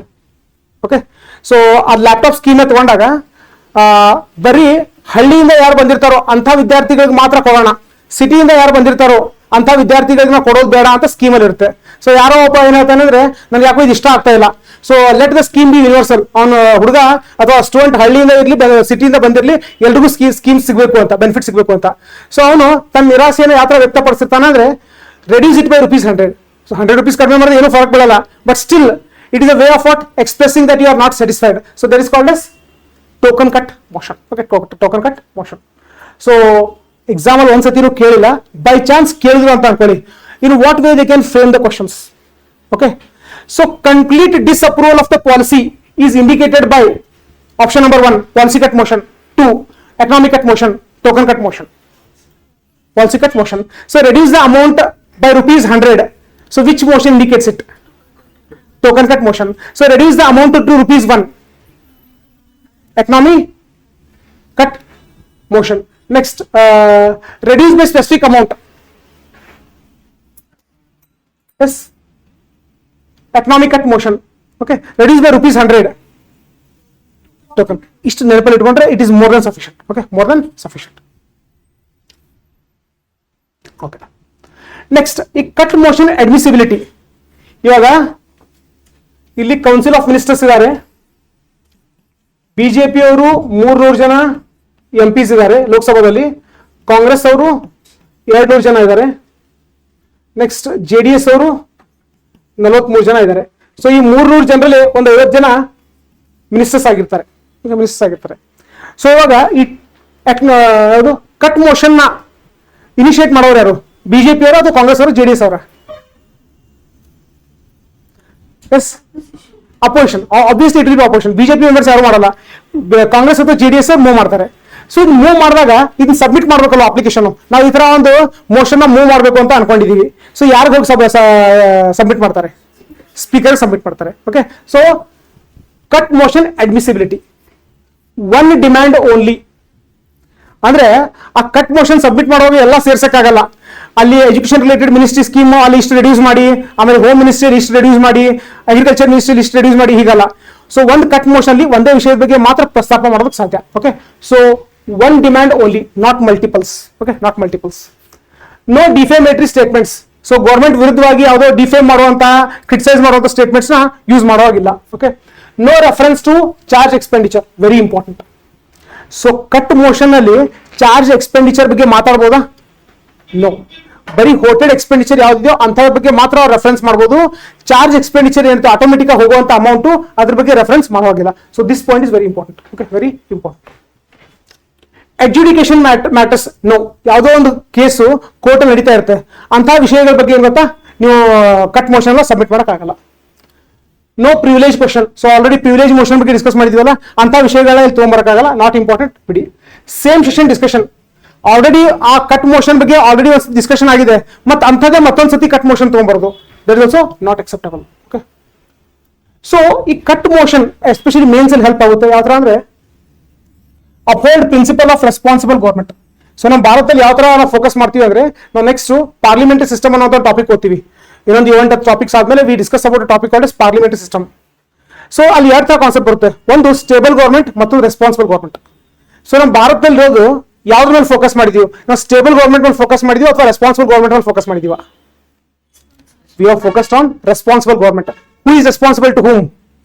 Government is responsible to Lok Sabha. Okay, Lok Sabha.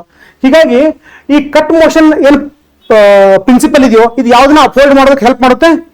Responsible government. Okay, responsible government ಅನ್ನೋ ಪ್ರಿನ್ಸಿಪಲ್ ನ ಎತ್ತಿ ಹಿಡಿಯೋದಕ್ಕೆ ಇದು ಹೆಲ್ಪ್ ಮಾಡುತ್ತೆ, especially beneficial from mains point of view. But ಈ ಪಾಯಿಂಟ್ ನೆನಪಿಟ್ಕೊಳ್ಳಿ, very important. Okay, not much utility. ನಾನು ಹೇಳಿದ್ನಲ್ಲ, ಸುಮ್ಮನೆ ನಾಮಕೆ ವಾಸ್ತೆ ಅಷ್ಟೇ ಇದೆ, ಇದು ಎಕ್ಸಾಮ್ ಅಲ್ಲಿ ಆಕ್ಚುಲಿ ಹೆಲ್ಪ್ ಆಗಲ್ಲ. ಯಾಕಂದ್ರೆ government will be in majority. Okay, passage may lead to fall. ಇದೇನಾದ್ರು ಕಟ್ ಮೋಷನ್ ಪಾಸ್ ಆಗ್ಬಿಟ್ರೆ it will be equivalent to no confidence motion. ಈ ನೋ ಕಾನ್ಫಿಡೆನ್ಸ್ ಮೋಷನ್ ಪಾಸ್ ಆದಾಗ ಹೇಗೆ ಗೌರ್ಮೆಂಟ್ ರಿಸೈನ್ ಮಾಡಬೇಕಾಗುತ್ತೋ ಅದೇ ತರ ಕಟ್ ಮೋಷನ್ ಪಾಸ್ ಆದಾಗ ಕೂಡ government resign ಮಾಡಬೇಕಾಗುತ್ತೆ. ಸೊ ಜನರಲಿ ಕಟ್ ಮೋಷನ್ ಯಾವಾಗಲೂ ಪಾಸ್ ಆಗಲ್ಲ. ಓಕೆ, ಪಾಸ್ ಆಗಲ್ಲ. So hence it's utility is very less. Okay, very less. Okay, very less. So hence if you refer the past 30 years question papers in prelims, never they were asked a question on cut motion. Okay, cut motion. So ಯಾವುದು prepare ಮಾಡೋದಕ್ಕಿಂತ ಮುಂಚೆ preparation ಜೊತೆಗೇನೆ we also need to understand what is the exam's demand. Okay, exam demand ನ ತಲೆಯಲ್ಲಿ ಇಟ್ಕೊಂಡು prepare ಮಾಡೋಕ್ಕಾಗುತ್ತೆ. Unnecessary ಕೆಲವೊಂದಿಷ್ಟು ನಾವು ಯಾವುದು ಅರ್ಥ ಆಗಿಲ್ಲ ಅಂತ ಟೈಮ್ ವೇಸ್ಟ್ ಮಾಡಕ್ಕೆ ಶುರು ಮಾಡಿದ್ರೆ, so there are so many other things to be covered. Okay, ಆ ಪ್ರಿಪರೇಷನ್ ಅಲ್ಲಿ ಒಂದು ಕಾಂಪ್ರಮೈಸ್ ಆಗುತ್ತೆ. So we need not compromise. Okay, so this much is sufficient. Okay, this much is sufficient.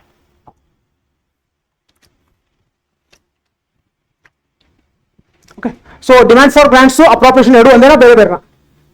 ಬೇರೆ ಬೇರೆ. Demands for grants ಅಲ್ಲಿ ಏನು, ಇಷ್ಟು ಕೊಡೋದಕ್ಕೆ ಹಣ ನಾವು ಒಪ್ಕೊಂಡಿದೀವಿ ಅಂತ. ಓಕೆ, ಅಪ್ರಾಪ್ರಿಯೇಷನ್ ಅಂದ್ರೆ ಅಷ್ಟು ನಿಜವಾಗ್ಲೂ ಕೊಟ್ಟಿದೀವಿ ಅಂತ. ಇಷ್ಟು ನೆನಪಿಟ್ಕೊಳ್ಳಿ. ಡಿಮ್ಯಾಂಡ್ ಫಾರ್ ಗ್ರಾಂಟ್ಸ್ ಅಂದ್ರೆ ಡಿಮ್ಯಾಂಡ್ ಫಾರ್ ಗ್ರಾಂಟ್ಸ್ ಪಾಸ್ ಆದ್ರೆ ಇಷ್ಟು ಹಣನ ಕೊಡೋದಕ್ಕೆ ಲೋಕಸಭೆ ಒಪ್ಕೊಂಡಿದೆ ಅಂತ ಅರ್ಥ. ಅಪ್ರಾಪ್ರಿಯೇಷನ್ ಬಿಲ್ ಪಾಸ್ ಆದ್ರೆ ಅಷ್ಟು ಹಣನ ಆಕ್ಚುಲಿ ನಾವು ಕೊಟ್ಟಿದೀವಿ ಅಂತ. ಓಕೆ, ಕೊಟ್ಟಿದೀವಿ ಅಂತ. ಸೊ ಅಪ್ರಾಪ್ರಿಯೇಷನ್ ಬಿಲ್ ಯಾವ ಅಕೌಂಟ್ಗೆ ಸಂಬಂಧಪಡುತ್ತೆ? Only consolidated fund of India. No money withdrawn except appropriation. So consolidated fund of India ಇಂದ ಹೊರಗಡೆ ನೀವು ಹಣ ತೆಗಿಬೇಕು ಅಂದ್ರೆ ಕಂಪಲ್ಸರಿ ಅಪ್ರಾಪ್ರಿಯೇಷನ್ ಬಿಲ್ ಪಾಸ್ ಮಾಡಲೇಬೇಕು. ಓಕೆ, ಮಾಡಲೇಬೇಕು. ಓಕೆ, CFI ಅಲ್ಲಿ ಹೋಟೆಡ್ ಇರುತ್ತೆ, ಚಾರ್ಜ್ ಇರುತ್ತೆ, ಇದು ಆಲ್ರೆಡಿ ನೋಡಿದೀವಿ. It's not important.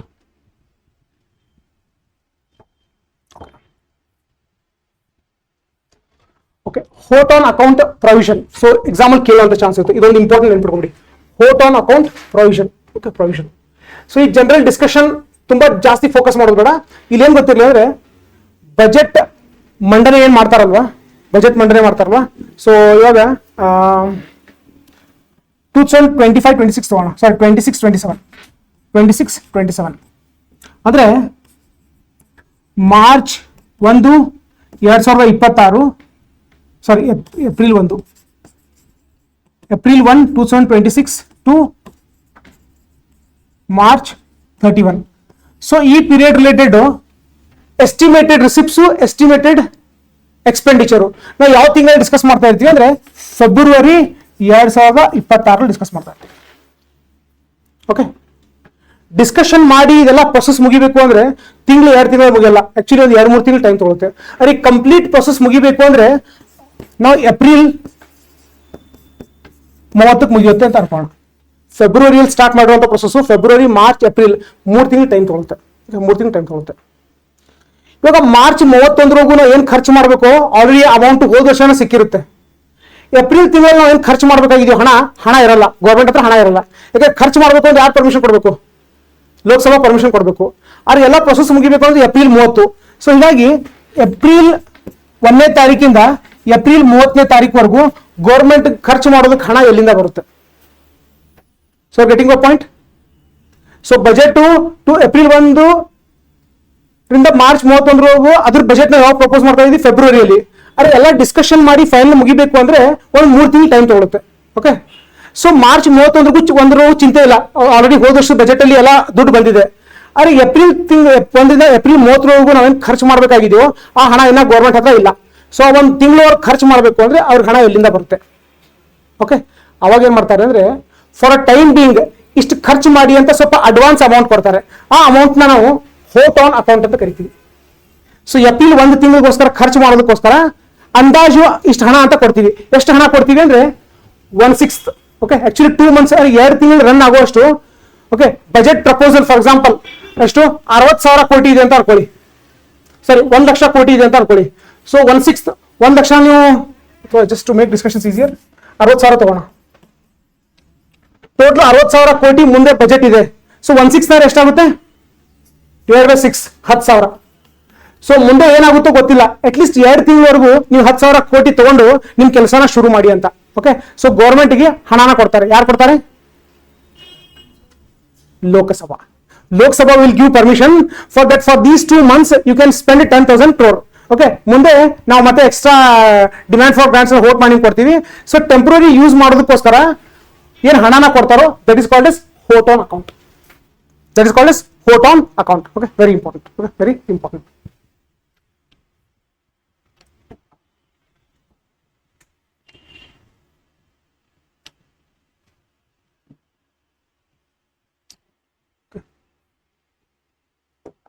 ನಾವು ಮುಂದೆ ಏನಂದ್ರೆ ಬಜೆಟ್ ಬಗ್ಗೆ ಡಿಸ್ಕಷನ್ ಮಾಡುವಾಗ ನೋಡೋಣ. ಬಜೆಟ್ ಅಲ್ಲಿ ಬೇರೆ ಬೇರೆ ತರ ಡಾಕ್ಯುಮೆಂಟ್ಸ್ ಬರುತ್ತೆ. Okay, annual financial statement, finance bill, ಬೇರೆ ಬೇರೆ ಸ್ಟೇಟ್ಮೆಂಟ್ಸ್ ಬರುತ್ತೆ. ಅವ್ರು ಒಂದು ಇಂಪಾರ್ಟೆಂಟ್ ಅಂದ್ರೆ ಫೈನಾನ್ಸ್ ಬಿಲ್ ಅಂತ. ಓಕೆ, ಫೈನಾನ್ಸ್ ಬಿಲ್ ಅಂತ. So finance bill it's income side of the budget. ಅಂದ್ರೆ ಗೌರ್ಮೆಂಟ್ಗೆ ಎಷ್ಟು ಹಣ ಬರಬೇಕು, ಟ್ಯಾಕ್ಸ್ ಎಷ್ಟು ಹಾಕಬೇಕು, ಅದೆಲ್ಲ ಯಾವ ಕಾನೂನು ಇರುತ್ತೆ, ಫೈನಾನ್ಸ್ ಬಿಲ್ ಅಲ್ಲಿ ಇರುತ್ತೆ. ಸೊ ಇದ್ರ ಬಗ್ಗೆ ಆಮೇಲೆ ಡಿಸ್ಕಸ್ ಮಾಡೋಣ. Okay, will discuss about this later. So ಈ ಫೈನಾನ್ಸ್ ಬಿಲ್ 75 ದಿವಸದಲ್ಲೇ ಪಾಸ್ ಆಗಬೇಕು. ಅಂದ್ರೆ ನೀವು ಫೆಬ್ರವರಿ 1ನೇ ತಾರೀಕು ಡಿಸ್ಕಸ್ ಮಾಡಕ್ ಶುರು ಮಾಡಿದ್ರಿ ಅಂತ ಅನ್ಕೊಳ್ಳಿ. ಸೊ 75 days, ಫೆಬ್ರವರಿ 1ನೇ ತಾರೀಕಿಂದ ಕೌಂಟ್ ಮಾಡಕ್ ಶುರು ಮಾಡ್ತೀರಾ. ವಿದಿನ್ 75 days ಎಲ್ಲ ಡಿಸ್ಕಷನ್ಸ್ ಮುಗಿದು ಫೈನಲ್ ಬಿಲ್ ಪಾಸ್ ಆಗಬೇಕು. ಓಕೆ, ಪಾಸ್ ಆಗಬೇಕು. ಇದ್ರ ಬಗ್ಗೆ ಕೂಡ detail discussion will do in economy.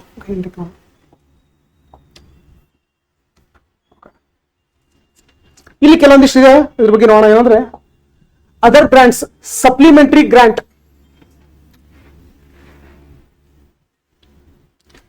So supplementary grant ಅಂದ್ರೆ ಹೋದ ವರ್ಷ ಫಾರ್ ಎಕ್ಸಾಂಪಲ್ ಒಂದು ಯಾವುದೋ ಡಿಫೆನ್ಸ್ ಮಿನಿಸ್ಟ್ರಿಗೆ ಒಂದು 10,000 ಕೋಟಿ ಕೊಟ್ಟಿರ್ತಾರೆ. 10,000 ಕೋಟಿ ಕೊಟ್ಟಿರ್ತಾರೆ. ಆದ್ರೆ ಮುಂದೆ ಬರುವಂತ ದಿನದಲ್ಲಿ ಡಿಫೆನ್ಸ್ ಮಿನಿಸ್ಟ್ರಿಗೆ 10,000 ಕೋಟಿ ಸಾಲಲ್ಲ. ಓಕೆ, ಎಕ್ಸ್ಟ್ರಾ ಏನೋ ಯುದ್ಧ ನಡೀತಾ ಇರುತ್ತೆ ಆ ವರ್ಷ. ಸೊ ಎಕ್ಸ್ಟ್ರಾ ಏನೋ ಹೆಲಿಕಾಪ್ಟರ್ ಮತ್ತೆ ಏನೋ ಪರ್ಚೇಸ್ ಮಾಡಬೇಕಾಗುತ್ತೆ. ಸೊ 10,000 ಕೋಟಿ ಎಕ್ಸ್ಟ್ರಾ ದಾಟಿ ಮತ್ತೆ ಎಕ್ಸ್ಟ್ರಾ ಖರ್ಚು ಮಾಡಬೇಕಾಗುತ್ತೆ. So what ever the funds they had got it was insufficient. ಕೊಟ್ಟಂತ ಹಣ ಅವ್ರಿಗೆ ಸಾಕಾಗಲ್ಲ, ಅವಾಗ ಎಕ್ಸ್ಟ್ರಾ ಹಣನ ಮತ್ತೆ ಲೋಕಸಭಾ ಕೊಡಬೇಕಾಗುತ್ತೆ. So that is called S supplementary grant.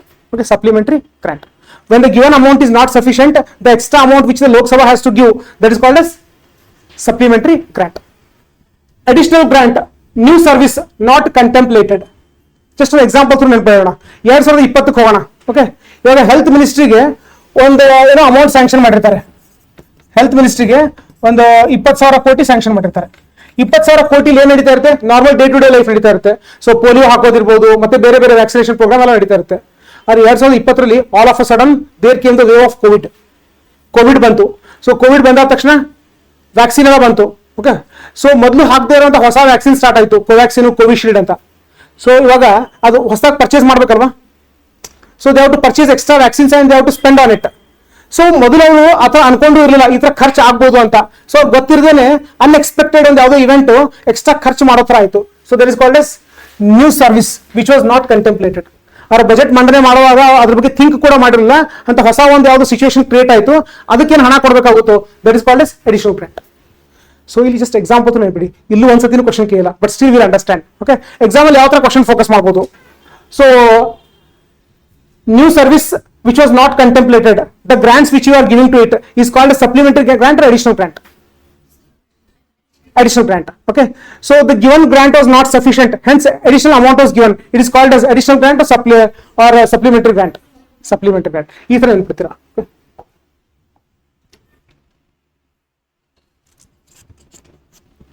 Okay, ಇದ್ರ ಬಗ್ಗೆ ಆಮೇಲೆ ನೋಡೋಣ. ಮತ್ತೆ PSC ಎಲ್ಲ ನೋಡಿದ್ಮೇಲೆ, ಸೊ PSC ಅಂದ್ರೆ public accounts committee. Public accounts committee. So ಇಲ್ಲಿ ಎಕ್ಸಿಸ್ ಗ್ರಾಂಟ್ ಮತ್ತೊಂದು ಯಾವುದು ಸಪ್ಲಿಮೆಂಟರಿ ಗ್ರಾಂಟ್, ಎರಡಕ್ಕೂ ಏನ್ difference? Okay, we should try to understand with help of an example. ಇವಾಗ ನಾವು ಸೆಷನ್ಸ್ ಬಗ್ಗೆ ನೋಡಿದೀವಿ, ಒಂದು ಬಜೆಟ್ ಸೆಷನ್, ಮತ್ತೊಂದು ಓಕೆ ಮನ್ಸೂನ್ ಸೆಷನ್ ಅಂತ ಅನ್ಕೋಣ. ಇವಾಗ ಬಜೆಟ್ ಸೆಷನ್ ಅಲ್ಲಿ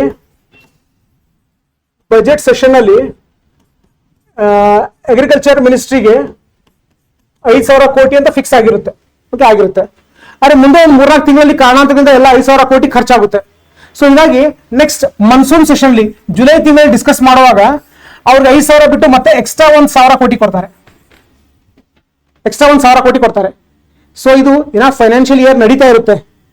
ಫೈನಾನ್ಷಿಯಲ್ ಇಯರ್ ನಡೆಯುವಾಗ ಅವ್ರಿಗೆ ಹಣ ಕಡಿಮೆ ಬಿದ್ದಂತ ಕಾರಣಕ್ಕೋಸ್ಕರ ಅವ್ರಿಗೆ ಎಕ್ಸ್ಟ್ರಾ ಅಡಿಷನಲ್ ಅಮೌಂಟ್ ಕೊಡ್ತಾರೆ. ಅದು ಏನಾಯ್ತು, ಸಪ್ಲಿಮೆಂಟರಿ ಗ್ರಾಂಟ್ ಆಯ್ತು. ಸಪ್ಲಿಮೆಂಟರಿ ಗ್ರಾಂಟ್ ಆಯ್ತು. ಒಂದು ವರ್ಷ ಫೈನಾನ್ಷಿಯಲ್ ಇಯರ್ ಮುಗಿದಾದ್ಮೇಲೆ, ಓಕೆ, ಮುಗಿದಾದ್ಮೇಲೆ ಆ ಎಕ್ಸ್ಟ್ರಾ ಅಮೌಂಟ್ ಏನ್ ಕೊಡ್ತಾರೋ, okay, it is called as excess grant. Just ಒಂದು ಸಿಂಪಲ್ ಎಕ್ಸಾಂಪಲ್ ನೆನ್ಪಿಟ್ಕೊಂಡ್ಬಿಡಿ. ಅದೇ ಇಯರ್ ನಡೆಯುವಾಗ ಅಡಿಷನಲ್ ಅಮೌಂಟ್ ಏನ್ ಕೊಡ್ತಾರೋ ದಟ್ ಇಸ್ ಸಪ್ಲಿಮೆಂಟರಿ ಗ್ರಾಂಟ್. ಆ ಫೈನಾನ್ಷಿಯಲ್ ಇಯರ್ ಮುಗಿದಾದ್ಮೇಲೆ ಅದೇನು ಎಕ್ಸ್ಟ್ರಾ ಖರ್ಚಾಗಿರುವಂತಹ ಹಣನ ಕೊಡ್ತಾರೋ ಅದನ್ನ ನಾವು ಎಕ್ಸೆಸ್ ಗ್ರಾಂಟ್ ಅಂತ ಕರಿತೀವಿ. ಓಕೆ, ಇಲ್ಲಿ ಕೆಲವಿಷ್ಟು ಟರ್ಮ್ಸ್ ಇದೆ. ಯಾವುದು PAC ಅಲ್ಲ, ಪಬ್ಲಿಕ್ ಅಕೌಂಟ್ಸ್ ಕಮಿಟಿ, ಇದ್ರ ಬಗ್ಗೆ ಆಮೇಲೆ ಡಿಸ್ಕಸ್ ಮಾಡೋಣ. ಓಕೆ, ಸೊ ಯಾವ ತರ ನೆನ್ಪಿಡ್ತೀರಾ? Insufficient. In both the cases it is insufficient. Okay, but in the first case during the financial itself you grant, it is called as excess grant. In the second case, once the financial year is over, then you will grant, it is called as, okay, it's called as excess grant. Okay, excess grant. Next, hope of rate. This is important. Blank check to executive, unexpected demand. So blank check to executive, ಕೆಲವೊಂದಿಷ್ಟು ಯಾವುದೋ ಖರ್ಚು ಮಾಡೋದನ್ನ ಯಾವ್ದು ಖರ್ಚು ಮಾಡ್ತಾ ಇದೀವಿ ಅಂತ government ಯಾರಿಗೂ ಹೇಳಲ್ಲ. ಫಾರ್ ಎಕ್ಸಾಂಪಲ್ ಸೀಕ್ರೆಟ್ ಸರ್ವಿಸಸ್ ಎಲ್ಲ ನಡೆಸ್ತಾ ಇರುತ್ತೆ, ಅಂತದಕ್ಕೋಸ್ಕರ ಇಂತಿಷ್ಟು ಹಣ ಅಂತ ಕೊಡ್ತಾರೆ. ಓಕೆ, ಅಂತ ಏನು ಹಣ ಕೊಟ್ಟಿರ್ತಾರೆ ಎಲ್ಲಿ ಹೋಯ್ತು ಯಾರು ಕೇಳೋಗಿಲ್ಲ. ಸೊ ಅದನ್ನ ಬ್ಲಾಂಕ್ ಚೆಕ್ ತರ ಇಶ್ಯೂ ಮಾಡ್ತಾರೆ. ಅಂತ ಏನು ಇಂಪಾರ್ಟೆಂಟ್ ಅಲ್ಲ. ಓಕೆ, ಫಾರ್ ಎಕ್ಸಾಂಪಲ್ ಅಥವಾ ಮತ್ತೆ ಯಾವುದೋ ಇಂಟೆಲಿಜೆನ್ಸ್ ಬ್ಯೂರೋ ಅಥವಾ ಸರ್ವಿಸಸ್ ರನ್ ಮಾಡೋದಕ್ಕೆ ಖರ್ಚು ಮಾಡ್ತಾರೋ, so that will come under what, vote of credit. So blank cheque ನ ಎಕ್ಸಿಕ್ಯೂಟಿವ್ಗೆ ಲೋಕಸಭಾ ಕೊಟ್ಟಂಗೆ. ಓಕೆ, ಇಂತಿಷ್ಟು ಕೋಟಿ ಅಂತ. Exception grant not important. Token grant. So token grant ಅಂದ್ರೆ ಏನು? ರೀಅಪ್ರೋಪ್ರಿಯೇಷನ್. ಇಲ್ಲ ಯಾವ ತರ ಅಂದ್ರೆ ಹೆಲ್ತ್ ಮಿನಿಸ್ಟ್ರಿಗೆ ನೀವು 10,000 ಕೋಟಿ ಕೊಟ್ಟಿರ್ತೀರಾ, ಡಿಫೆನ್ಸ್ ಮಿನಿಸ್ಟ್ರಿಗೆ ನೀವು 5,000 ಕೋಟಿ ಕೊಟ್ಟಿರ್ತೀರಾ. ಮುಂದೆ ಬರ್ತಾ ಬರ್ತಾ ಏನ್ ಗೊತ್ತಾಗುತ್ತೆ, ಹೆಲ್ತ್ ಮಿನಿಸ್ಟ್ರಿಗೆ 10,000 ಕೋಟಿ ಬೇಕಾಗಿಲ್ಲ, ಆ ಡಿಫೆನ್ಸ್ ಮಿನಿಸ್ಟ್ರಿಗೆ ಜಾಸ್ತಿ ಬೇಕಾಗಿದೆ. ಸೊ ಇಲ್ಲಿರುವಂತಹ ಸ್ವಲ್ಪ ಎಕ್ಸ್ಟ್ರಾ ಅಮೌಂಟ್ ನ ಈ ಮತ್ತೊಂದು ಮಿನಿಸ್ಟ್ರಿಗೆ ಟ್ರಾನ್ಸ್ಫರ್ ಮಾಡ್ತೀರಾ. That is called as what? Reappropriation. Okay, so one head to another. Okay, ಇದೆಲ್ಲ ಬಿಟ್ಬಿಡಿ. So what is token grant? One ministry to another ministry, whatever the funds you reappropriate, that is called as token grant. Okay, token grant. So already ಬೇರೆ ಬೇರೆ funds ಗಳ ಬಗ್ಗೆ already discuss ಮಾಡಿದ್ದೀವಿ.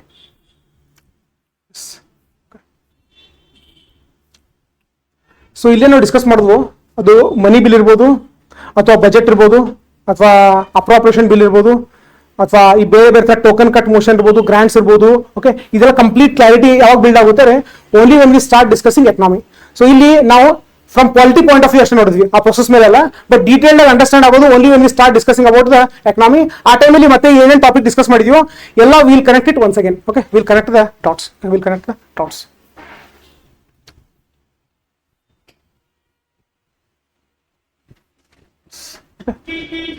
So ಇನ್ನ ಆ ಥರ ಏನು ಕಾಂಪ್ಲಿಕೇಟೆಡ್ ಎಕನಾಮಿಕ್ ರಿಲೇಟೆಡ್ ಟಾಪಿಕ್ಸ್ ಇತ್ತು ಅದೆಲ್ಲ ಮುಗೀತು. So next will be starting with what?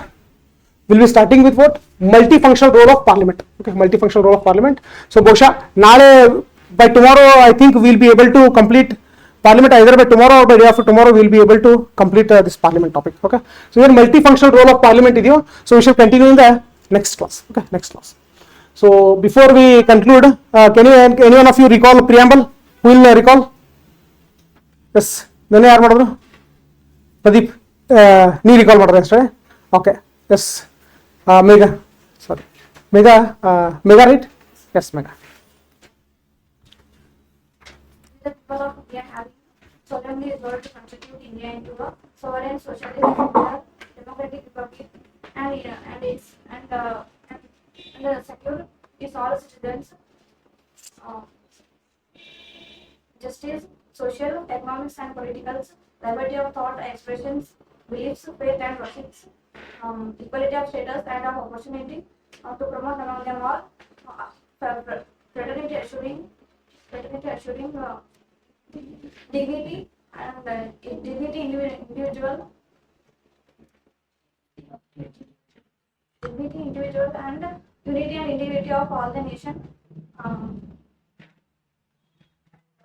The Constituent Assembly, the 26th day of November 1949, do hereby adopt, enact, and it will give ourselves the constitution. Yes, Aditya.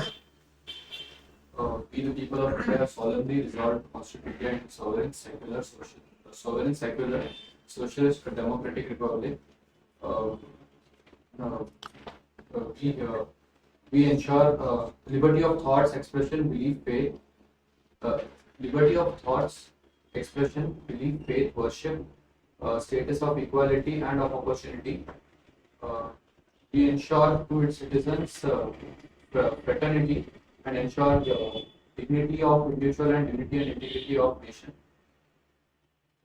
This Constituent Assembly, this 26th November 1949, we hereby enact, adopt, and give ourselves this Constitution. Okay, Sienna. India, having solemnly resolved to constitute India into a sovereign, socialist, secular, democratic republic, and to ensure to all citizens justice, social, economical, and political, liberty of thoughts, expression, belief, faith, and worship, equality of opportunity and status among all, fraternity, assuring the dignity of the individual and unity and integrity of the nation. In our Constituent Assembly on 26th November 1949, we do hereby adopt, enact, and give ourselves this Constitution. Okay, good. Yes, Abhishek, can you give it a try? We the people of India establish the nationality, sovereignty, security, and a democratic republic, and we the ensure the Okay. What we will do is, when it comes to preamble, let it be verbatim. Okay. So what do we understand by verbatim? Verbatim is iddikiddange. Okay. We will not change the sentences. That flow is there, right? So when it comes to preamble, we shall maintain that flow. In other concept, ಬೇರೆ ಕಡೆ ಏನಾದರೂ ಅರ್ಥ ಮಾಡ್ಕೊಂಡು easily we can express it in our own words. But when it comes to preamble, we shall not dilute it. So whatever the flow is there, in that same flow, we shall try to memorize. Let it take time. But ಅದೇ flow ಅಲ್ಲಿ ನಾವು ಒಂದು memorize ಮಾಡುವಂತ ಒಂದು ಪ್ರಯತ್ನ ಮಾಡೋಣ. Okay. So at least in another 2 to 3 days, I expect you to become at least perfect with preamble. Only memorization part. The next meaning wise we will be discussing here. ಪ್ರತಿಯೊಂದು word ಮೇಲೆ in detail discussion ಮಾಡೋಣ. What does judicial, what does secular mean, what is social mean, ಅದೆಲ್ಲ ಅದ್ರ ಬಗ್ಗೆ discussion ಮಾಡೋಣ. ಆ discussion ಮಾಡೋಕ್ಕಿಂತ ಮುಂಚೆ let's have crystal clear clarity. So we need to what reproduce in a verbatim fashion. Okay, verbatim fashion. Okay, so will close it here itself. So tomorrow whatever we have discussed until this class, for that there will be a test. Okay, so ಇವತ್ತಿನ class ಏನು discuss ಮಾಡಿದ್ವಿ test ಇರುತ್ತೆ. ಆಮೇಲೆ next will start this multi function role of parliament. Thank you.